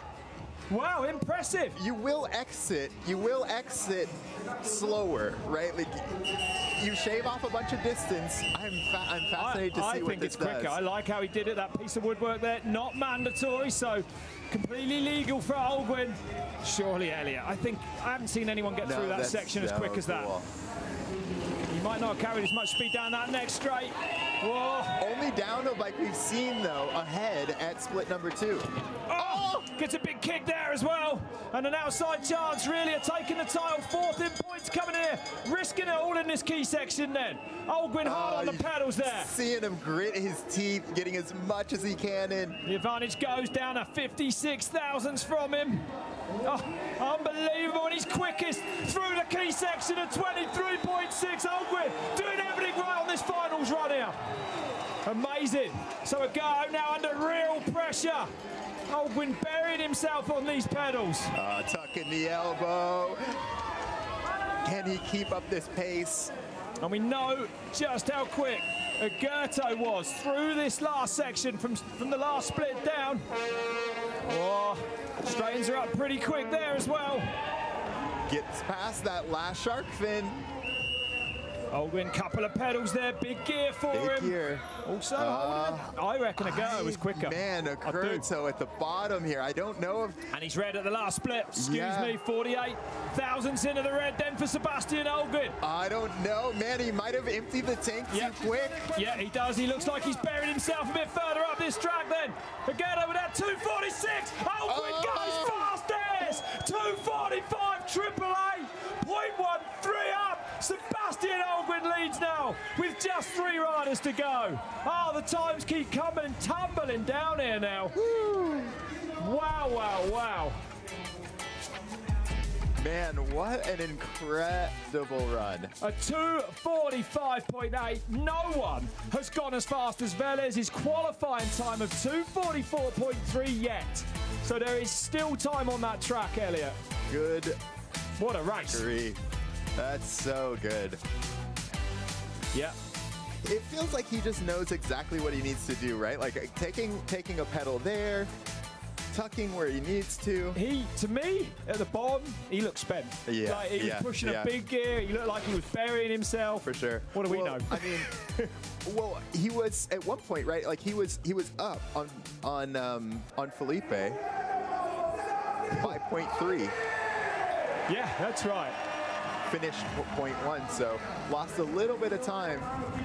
He made time, top to bottom of that run. That's how it was. Amazing. 3 to go. Roger Vieira, the next man then. A good qualifier from him. The current Brazilian national champion of downhill. He's going to have to call on all those skills here today, but incredible qualifier from him. Yeah, and this is, he's one of the riders that you were talking about, so he's got the 160 in the back. And he's got the 180 up front, the Triple Crown fork. Which might be the perfect setup for street racing. And even though he's Brazilian, he's not a native to the street race. You see him pumping and stuff like that, like you would on a traditional downhill track. Let's see how it goes for him.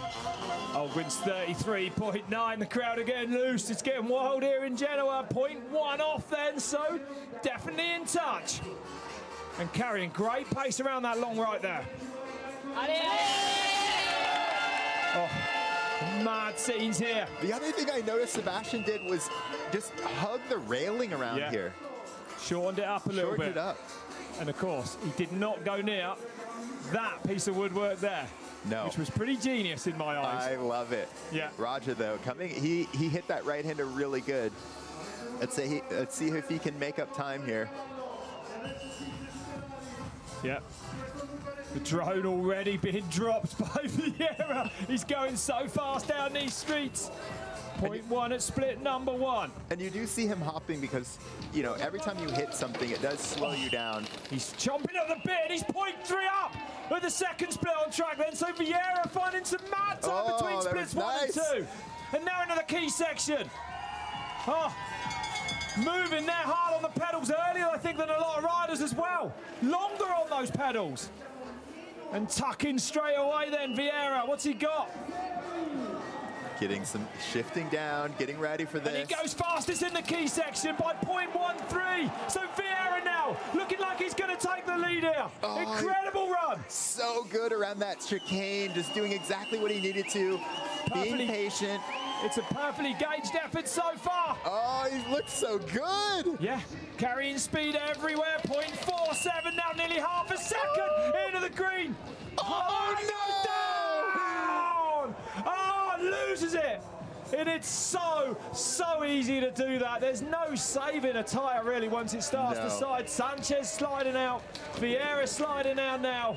And that is one of the trickiest corners on the entire track. We said it when we walked it. It's like there's so much line choice. You can almost go where you want, but the surface goes from rounded flints to brick to green, kind of algae steps. And I mean, we talked about practice being cut short too. On a section like that, the riders would have gotten a braking point, finding a doorway or some sort of rock or terrain change that they start their braking point at.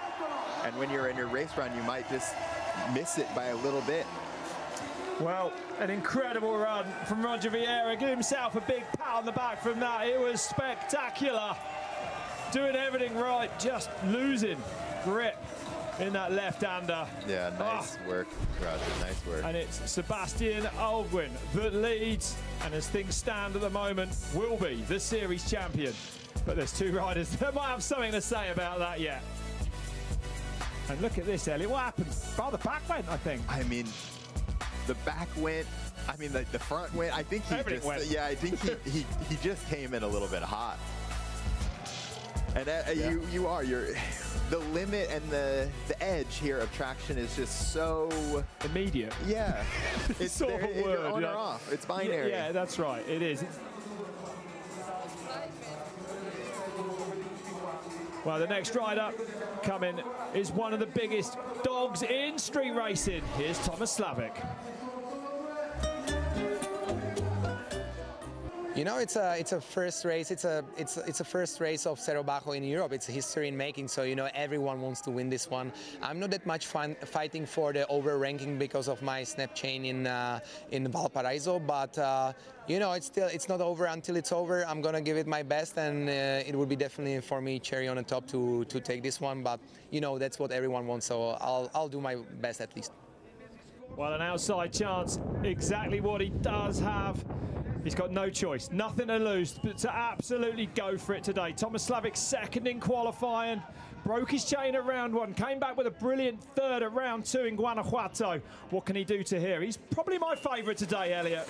Yeah, I mean, he's not scared. No, he's not scared, and he's got unbelievable power. 3 times 4-cross world champion for the UCI world champion as well. SLAVIK, you can see the rainbow stripes on him. And a veteran of these street races. And so he is one of the riders that I was talking about micromanaging the lockout. So he's actually locked out right now. Look at the power, it's ridiculous. Yeah. And he's up by 0.34 at the top here then. And SLAVIK, pedaling everywhere. This is pulling time out of most riders. He is going to make up so much time on this section because of that. He said there's 6 or 7 places on this track that he actually locks the bike out completely. Yeah. And that's a big thing. For sure. Let's see what he does on this right-hander. Uses that burn, but super quick out of it. And again, hard on those pedals down here. He won the Carp Fishing World Championships a couple of weeks ago. You wouldn't know it looking at this. This is a very different kettle of fish all together then. Coming up towards split 2 now. We haven't seen him do anything wrong. We haven't seen him stop pedaling yet, Elliot. Yeah, What's it going to be? I think he's going to be up. I think he is just going so fast here. Oh my God. That's ridiculous. Oh, the Czech rider's on fire here in Genoa. Insane stuff. How do you find 3 seconds between splits 2 and 3 by pedaling everywhere? Look at that. Incredible. Oh, look at him. He looks like he's just an animal. Absolute animal. Over the front, pedaling with all his might, recovering where he can. And he's fastest through the key section on the enduro bike as well, Elliot. Perfect. This is vintage Thomas SLAVIK. Unbelievable. Oh, have we got a race on here? 3 seconds to play with. Hold it tight there as well. Okay, here we go. 3.9 up now. Oh my goodness, will Velez have an answer for this? We've seen a ton of mistakes. He takes Rob Schwarter's line. And right round the inside there. Ah, and Slavik should be great on these last few turns. Big gear there for him. You hear him shifting, not letting off the power at all. Just crunching those gears, back up the gearbox he goes. But Slavik's got plenty of time then to play with. Last couple of turns, still burying himself physically on this course here. 2:45 of Holguín is definitely in big trouble. Here comes Tomas Slavik, and he goes fastest. 3.3 up, mamma mia, at 2:42.5 now. That's insane. That is the fastest time of the day. 2:44 from VELEZ. The last man to drop, he has got some work to do now. Wow, Slavik delivering, man. Tomas Slavik, look at this guy. How does he do it? Look at that. This was Slavik at his very best. Man, look how much time he made up. I guarantee you it was on that pedal. Did you see, like, bike wasn't moving, he's locked out, and perfect through there. He didn't stop pedaling. He didn't stop pedaling. Oh, man. One rider left to go here. One left to go in Genoa. It's one for VELEZ, the defending series champion. Has he got anything for what we just saw? The qualifying times come tumbling down. Slavik smashing the quickest time of the day. That was phenomenal. That was phenomenal. Mesmerized watching this run. Yeah, perfection. I'm going to say it. I'll be surprised if anyone can beat that. That looked absolutely all out. That looked perfect. That looked like Tomas Slavik. Juanfer, like, has to be, like, that's why, like, VELEZ will know the time at the top. Yeah. And VELEZ will risk all. He has to. He has to be on the actual limit. And so this is the overall right here. So Juanfer with the overall title, he's got 1 win, 2 wins compared to Lucas Borba's 1 win. And Juanfer is going for the win here, and he's also going for his 2nd overall title.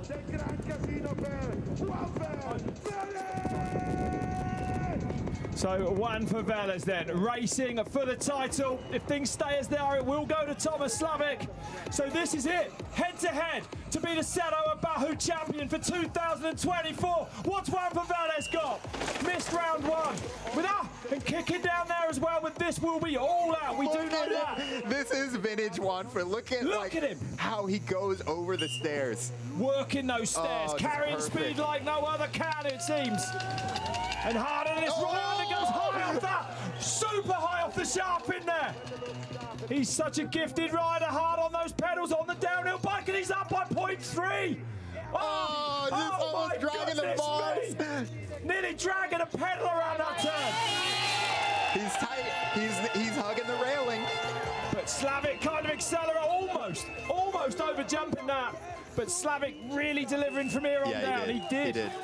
So there's that inside. I love it. Oh, that was so good on the downhill bike. I think you have to do that. I think that's the way.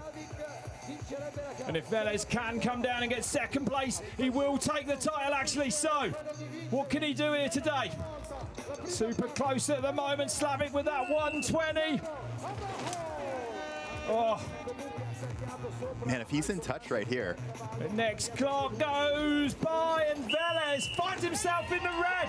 No one can match Slavik through that section. He's in touch. He's in touch. He is definitely pulling one out of the bag now. Fully committed into that right-hander before that drop there, that road gap. Looking at the clock, Slavik that 23.4. VELEZ has to come ahead of him really here. Okay. And he's back by 0.02. Slavik was exceptional through that key section. Juanfer really nice through the chicane though. The downhill bike is going to look a little bit more labored. You just have to carry speed. Tight lines. 1.1 back now then. He's got 3 brought back though to Sebastian Holguín, 2nd at the moment. 2nd good enough for the title for 1 for VELEZ. Oh, that was nearly a disaster. Really on the edge of that wall on the landing there. He's got to pull it back together. He's got to mentally get back in the game. We saw how much time AGURTO made up in this last bit. Yeah, that's right. He's under serious pressure then. Can he defend his series time from last year? Last couple of turns for Juanfer VELEZ. He's got to finish second. SLAVIK will have 2:42. Here comes VELEZ down the line and he goes second. And it's SLAVIK that takes the race. But it's Juanfer VELEZ that takes the title again. What a ride for Tomas SLAVIK today, though. That was unbelievable. SLAVIK fighting back at the last street race of 2024.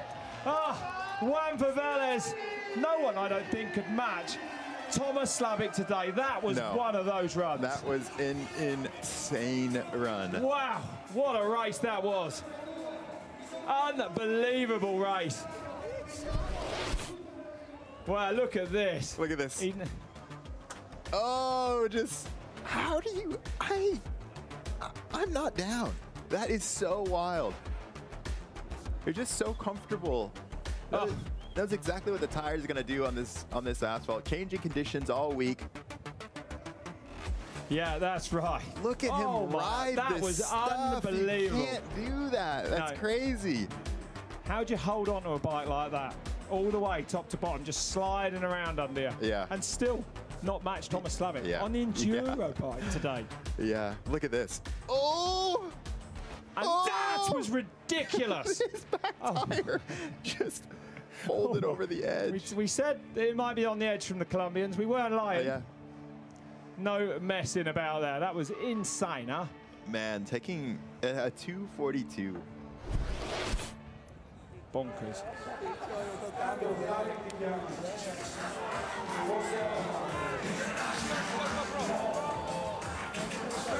Well, we knew it was good from Tommy SLAVIK today. I'm sure we knew it was that good. An unbelievable run. 2:42.5 in the end. And this is how he did it.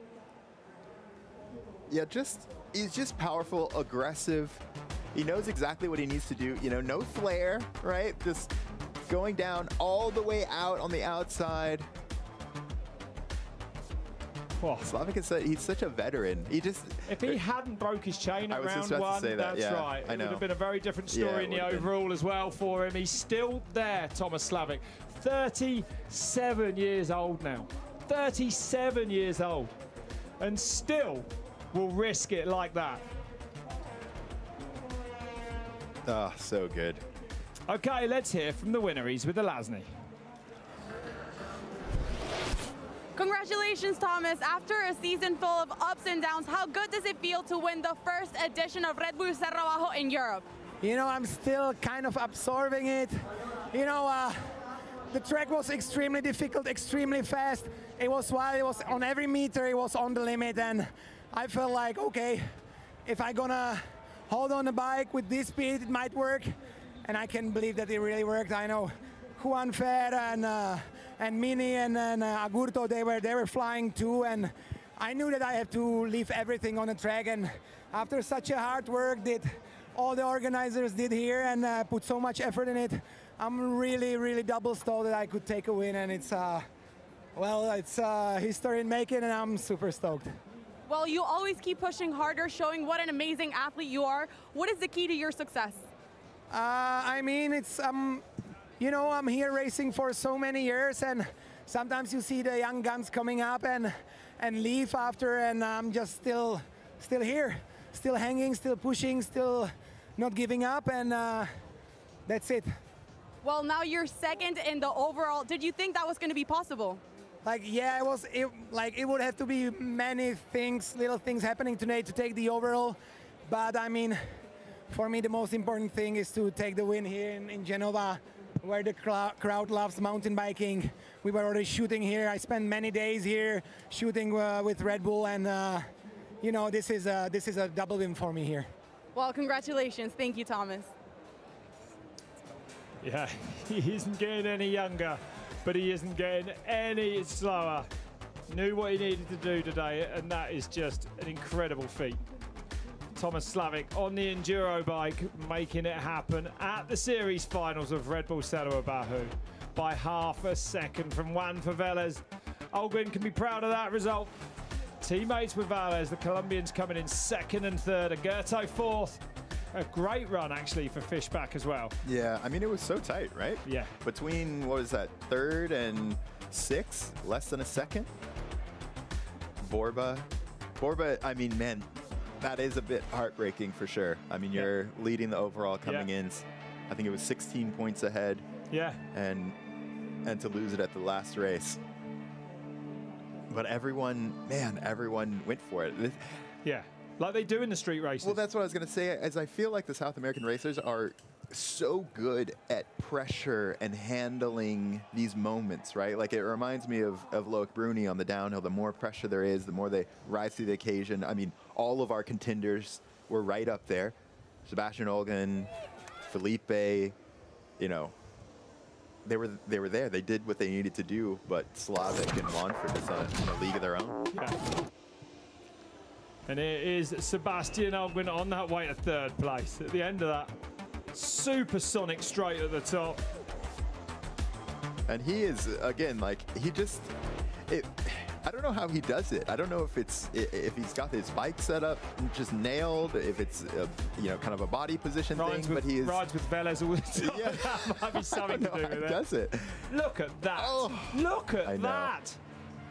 Insane. VELEZ just laying it out top to bottom, but no one could match Tomas SLAVIK, who was, look at that, just whips it off very top of there. Just does a 180 around and then puts in probably a 2,000 watts coming out of that turn. That was some vintage Tomas SLAVIK right there. Taking it home for the Czech Republic. 3 times a winner of Red Bull Valparaiso.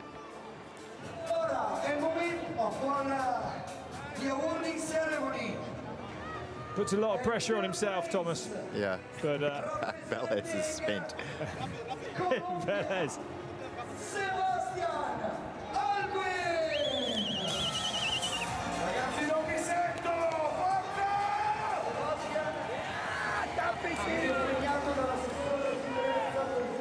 Third place then for Sebastian Holguín.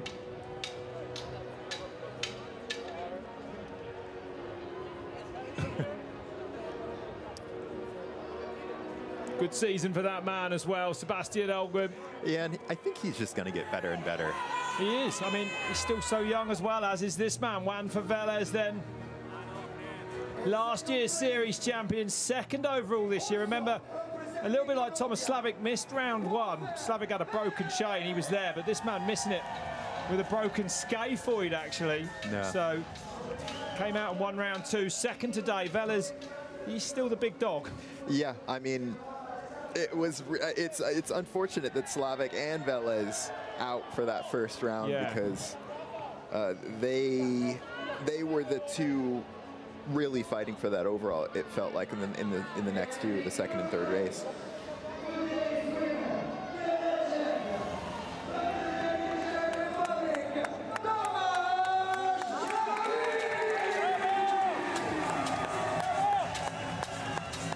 And today's winner, another trophy for the cabinet of Tomas SLAVIK.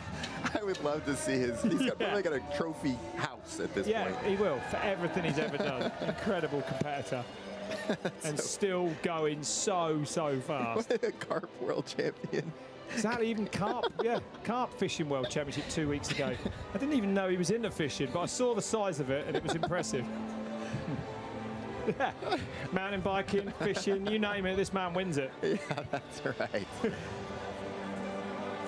Maybe that's where he gets his patience from. I was going to say, it's probably quite complements the madness of this quite well, just to sit and look at still water for hours and hours. It's probably exactly what you need after something like this. I love it. Congratulations, Tomas SLAVIK.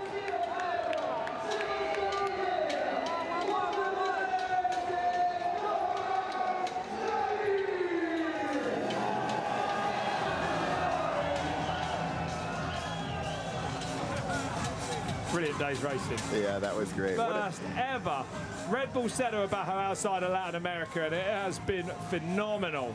I mean, the organizers, the event staff, everyone did such a good job. Yeah. I mean, it was such close racing. you know, no big crashes. Like what a great day. Yeah, brilliant race.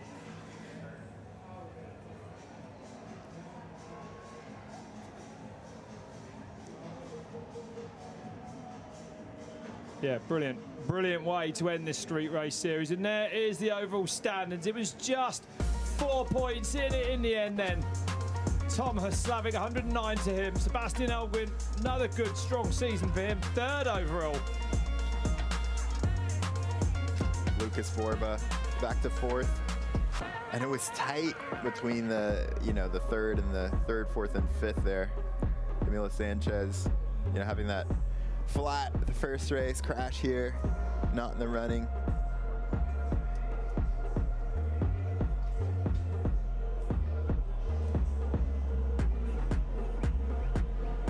There he is, one for VELEZ. This is that run in Guanajuato, Mexico. We really saw what Juanfer could do. The amount of technical skill that he has.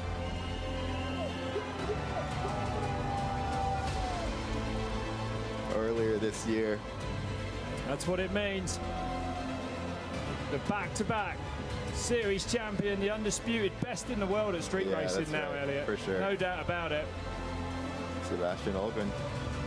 Yeah, we're going to see much more of him as well, that's for sure. Yeah. But amazing to see this street race series roll out. Yeah. Globally now in European stock, going from strength to strength. I love it. I absolutely love it. It's so exciting. It's so good. The fans being here in Italy for this first round.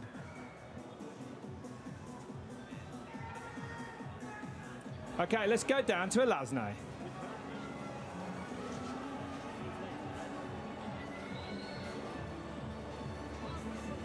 Juanfer, you were in 2nd place and overall champion. Are you satisfied with this result? Juanfer, segundo lugar en la carrera y primero en la general. ¿Estás contento con este resultado? Bueno, la verdad, quería ganar también la carrera, pero estoy demasiado contento con llevarme la general. Segundo puesto en la carrera. La vida es buena en estos momentos. Well, he really wanted to win 1st place, but he's really happy to get the overall general and feels like he's living a good life. Can you please tell us, there was a lot of competition, great riders, how difficult was the race? Había muy buena competencia, muchos corredores muy buenos. ¿Qué tan difícil fue la carrera? Bueno, la verdad que fue una carrera más física que técnica. Llegué sin piernas abajo, siento que lo di absolutamente todo, entonces contento con eso. Well, it was a very technical race, a very fast race, so it was pretty challenging, but he gave it his best and he is happy with the result. How will you be celebrating this incredible victory? ¿Cómo vas a celebrar esta gran victoria? Emborrachándome hoy. Well, I think he's going to have some fun partying and celebrating. Here is your belt. Aquí tienes tu banda de premio. ¿Contento, orgulloso, proud? Sí, es el segundo que me llevo para casa, entonces muy bueno por eso. It's the 2nd one he's taking home, te lo puedes llevar. Y bueno, felicidades. Congratulations, Juanfer.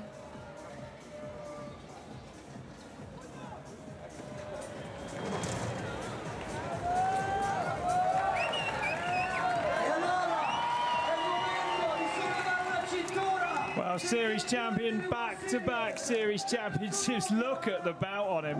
Man. Amazing to see the man from Medellin in Colombia.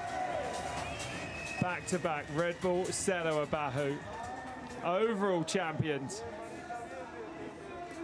Taking it back to Colombia. Big contingent of Colombians here as well. They love it. They love the street racing. Yeah, for sure. I mean, I feel like it all kind of started with Marcelo Gutierrez back in the day. Yeah. We used to call him the urban legend. And this is actually the start of our 25 season That's as well. right. This is That's right. Last round and first round. That's right. These points will carry over now into the 2025 season, which isn't that far away. We will be getting going again in February with that. There it is. There's our overall series for 2024, 2025. SLAVIK is Look at that. starting out better than he did last year so far. Yeah, that's his Juanfer. At least he was out the first race of this year. That's right, that's I right. wonder if it'll be those two that we will see continue to battle through the season. I know that I mean, we're getting some real street race specialists now in this series, aren't we? That's, yeah, for sure. I think we talked about that. I mean, the off-season, our 2023 off-season, we really saw, you know, the elevation, all these guys training, all them practicing deliberately on that urban stuff. So I can't wait to see what next year brings. No. Okay, well, stay with us then. Myself and Elliot are going to be back in a moment with the post show.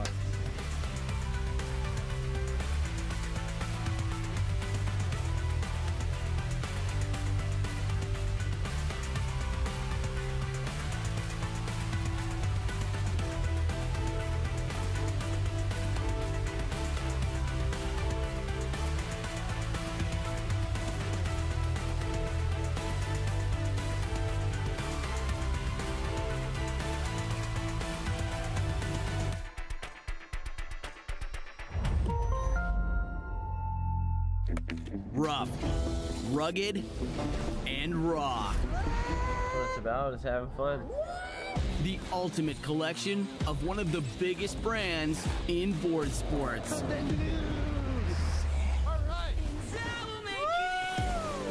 What's up, Doc? It's all about generations.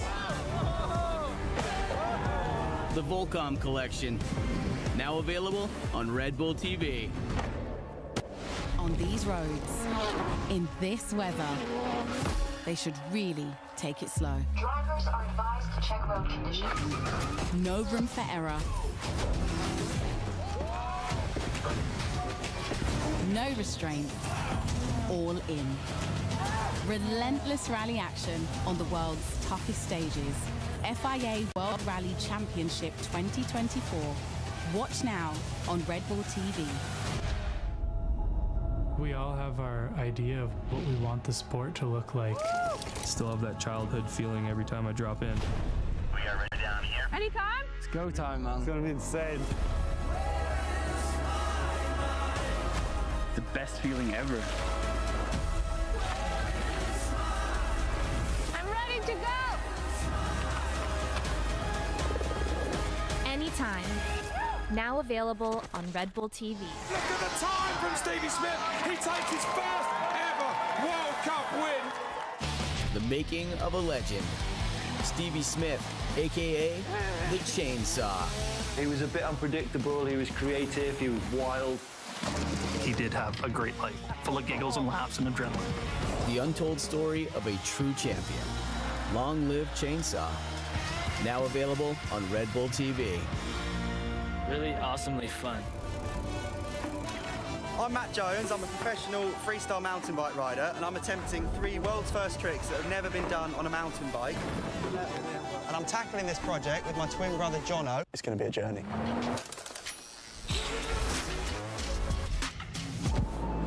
No points at all for that. Are you going to hit me if I stand here? No. Matt Jones. Design and conquer. Now available on Red Bull TV.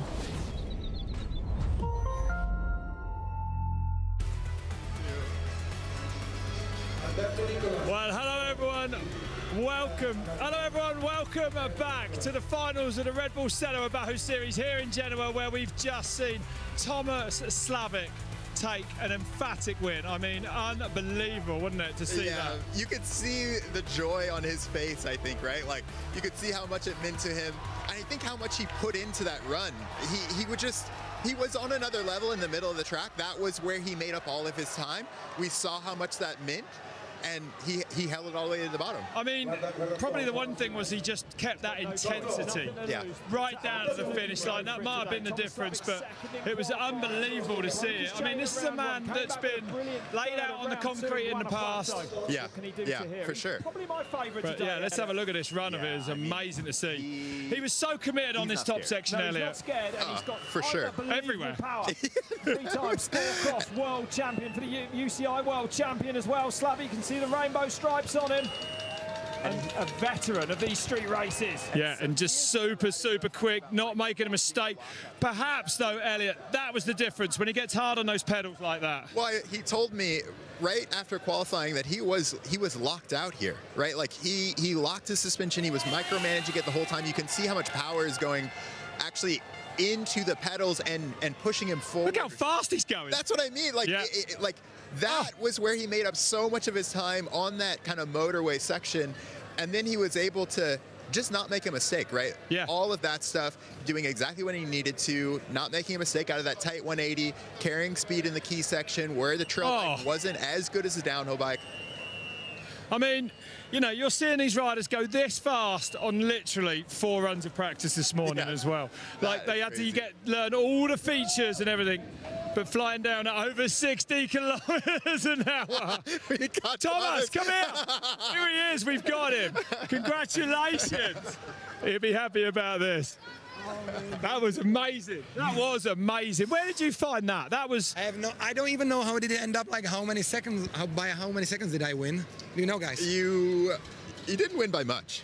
Yeah, it was scrambling at the iPad here. 0.5. Juanfer was flying. He was flying. And, man, I knew that I need to leave everything on the track. I'm destroyed. My legs are burning. I think I'm just barely using like my stand just to be able to. What's the most gnarly bit? Like, what was the hardest part of the track? I felt like the hardest one is the fastest section before the road gap, because you're going like 60 kilometers an hour, turning there and you're turning on the stairs, and you're just waiting when it's gonna slide. Once it slides, you're gonna end up like you're probably gonna have a bad day. Do you know what? In commentary, I said, this is vintage Slavik. This is you at your very best. Like, you know, you've had some bad luck, a snap chain. You know, we've seen you crash out of these things a lot. But today, did that feel like an almost perfect run? Because that's how it looked. Yeah, you know, those things like having a mechanical, having a crashes, that's part of a journey always. You learn from it, you come back stronger, and that's why the reward and the satisfaction now is twice as big as before. So I'm really stoked and really enjoy the run. But the youngsters, they're not getting any slower, Thomas. You know, this was the first round of next year's series as well. So you're going into round 2, leading already. Who do you see as your biggest contenders? VELEZ? I mean, VELEZ, Sanchez, Holguín, they are something special, right? I mean, you could see in the results, like in the qualifying, we were like just only 2 guys out of Europe in the top 10. And it's really difficult to be competitive against those South American guys. They just go there. Say it. They just go there. Say it. You know what I want to say. But we cannot say, but I wanted to say the thing I cannot say. They're crackers. Yeah, they're crackers. That's probably the best way to say it. They're crazy fast. So, I mean, like, it's very hard to be competitive against these guys. But, you know, I know that technically they can be stronger. Physically, sometimes I can be stronger.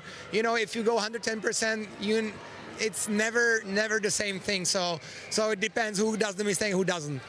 Today, that was vintage, mate. That was as good as it gets. Congratulations, Thomas. Thank you. So good. Thank you. We'll let you go. Go and enjoy. Look at the crowd, mate. You better get down there. So amazing to see that. He's about to get mobbed.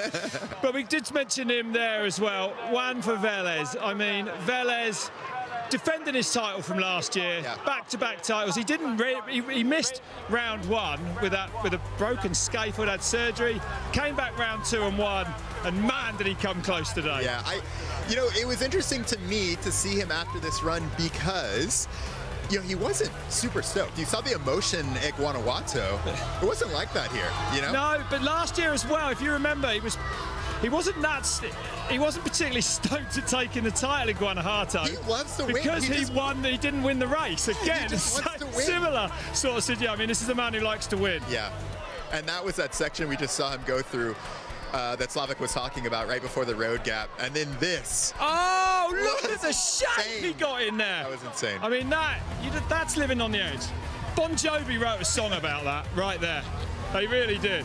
Amazing to see him, yeah. Wasn't he incredible? Yeah, just so much skills. I mean, I think all of these South American riders are and there he is, next level. Like, with the bat. What do you think? You know, today was interesting as well from the bike point of view. The enduro bike did take the win. VELEZ, Holguín, both on downhill bikes. Yeah. I don't think we're going to see them on enduro bikes ever, though, do you? I don't think so. I mean, and I think that they're kind of downhill bike specialists. I think that you had to know what to do. You know, VELEZ and Holguín were the only people to take that inside line. That was where you would lose the time in the downhill bike, and they were able to. They're smart. They're smart riders. They could find the traction perhaps around that inside. Yeah. Holguín, I mean, he's teammates, isn't he? Yeah. With Juanfer VELEZ. Another amazing performance from him. We saw them both, you know, at Red Bull Hardline, light that place up. They lit this up today as well. Holguín, you know, just 20 years old. We're going to see so much more of him. I think it's amazing. Like, they're almost polar. They're teammates, but they're almost polar opposite. Holguín just so perfect, right? Like, look at that. Like, he's losing traction, but he has traction. It's completely in control. He's one of the most, I think, perfect riders. It reminds me of a Jet Lawrence on a motocross bike. Just really perfect. So I always say, like, a style like that can take a lot of speed. So you'll just see this guy get better and better and better over the years. Yeah, that's right. And, you know, there's no getting away from just how hard it is to gauge your effort in a street race, right? Like we saw it today. Yeah. When the traction goes, it really goes fast. And like Camilo Sanchez going down hard, as well as some of the shapes we saw from some of the other riders. I mean, FISCHBACH at the top section. But well, I think it's crazy because you have to be comfortable with that. Like we saw FISCHBACH do that. I mean, and he just leaned into it. Yeah. You know, Camilo right here, back in, goes out. He didn't do a lot wrong, really. It's not really there. And oh, my goodness. You have to be willing to ride the edge. You have to be, like, such fast reflexes to say, okay, there goes my back end. I'm going to take a foot off. Yeah. You know, I'm not going to save this one. All good. No. I'll take a knee. Yeah, no, that was amazing to see it, wasn't it? Do you think there is a capacity? Are the South American riders who do dominate this series, really, are they more at ease with insane risks, like going sideways at 60 kilometers an hour between two walls and a set of stairs? I don't know. Well, I mean, I think that it's that they've trained for it, right? Like you put them on a World Cup track and maybe a Loic Bruni or Emery Piron beats them, but you take a Emery Piron or a Loic Bruni and put them here, and I don't think that they can hold a candle to a Juanfer VELEZ. And so, I think you're right. As wild as that is, it's a different type of riding. They've made their mark here. They know what to do. They train for it in the off season, and they're confident here, aren't they? I think that might be one of the big things. It's the confidence, and it's the confidence from hours and hours of practice. That's right. They send more stairs than anywhere else on planet. Well, that is the end, really, of the bike season on Red Bull TV. But the good news is you haven't got to wait long before we get going again. This was round one already of next year's Cerro Abajo series, and of course, Red Bull Hardline is coming your way again. We start in February. Not long away, Elliot. It's almost only 8-10 weeks away. I can't wait. I mean, we'll be back in Tasmania. Tasmania was super, super fun last year. I mean, we have the Cerro Abajo series already started up. This was round one. We're going to go back to Valparaiso earlier next year. Just a couple of short months away. We got more racing. I got a rumour for you. Okay. I got a rumour for everyone. Go on. It's rumoured that Loic Bruni and Finn Isles might be at Hardline Tasmania. Not getting out of it now, chaps. We've announced it on air. But yeah, it's going to be, we're looking forward to it. No, it'll be great. It'll be great. I think that Tasmania, I think everyone's seeing how fun that track was. Yeah. You know, the jumps were huge, but the dirt's amazing. You know, you had Jackson Goldstone there, unfortunately crashing, but then Ronan Dunn leaving his mark, winning that one, winning Wales. I'm starting to drool. I know. I'm starting to drool thinking about next year's race there. It's going to be really spectacular. Of course, that might be the end of bike, and we've still got some cliff diving for you on Red Bull as well this year. The big high boards. I wouldn't do it, would you? No, not even close. So November the 10th, we've got Red Bull cliff diving for you. You want to check that out? Yeah. Highest boards. Yeah, make sure to tune in for that. I'm just looking at these images thinking, yeah, forget it. You wouldn't even get me to the top of the road gap here. So look how high they are. Some beautiful scenery, some beautiful locations around the globe, and some amazing athletes performing. What more could you like? Yeah. Well, Elliot, what a series we've had, eh? Been amazing, hasn't it? It's been so good. I mean, what a race to end on. Always enjoy commentating these. It's so exciting. The fans are just insane. You never see anything like it. Yeah. And I can't wait for next year. No, I can't wait either. And what a spectacular race to finish on. That was unbelievable. Those last riders really lit it up. Well, Elliot, thank you for joining us. Thank you for joining us at home as well. We hope you enjoyed this series as much as we have. And we will see you next year on Red Bull TV.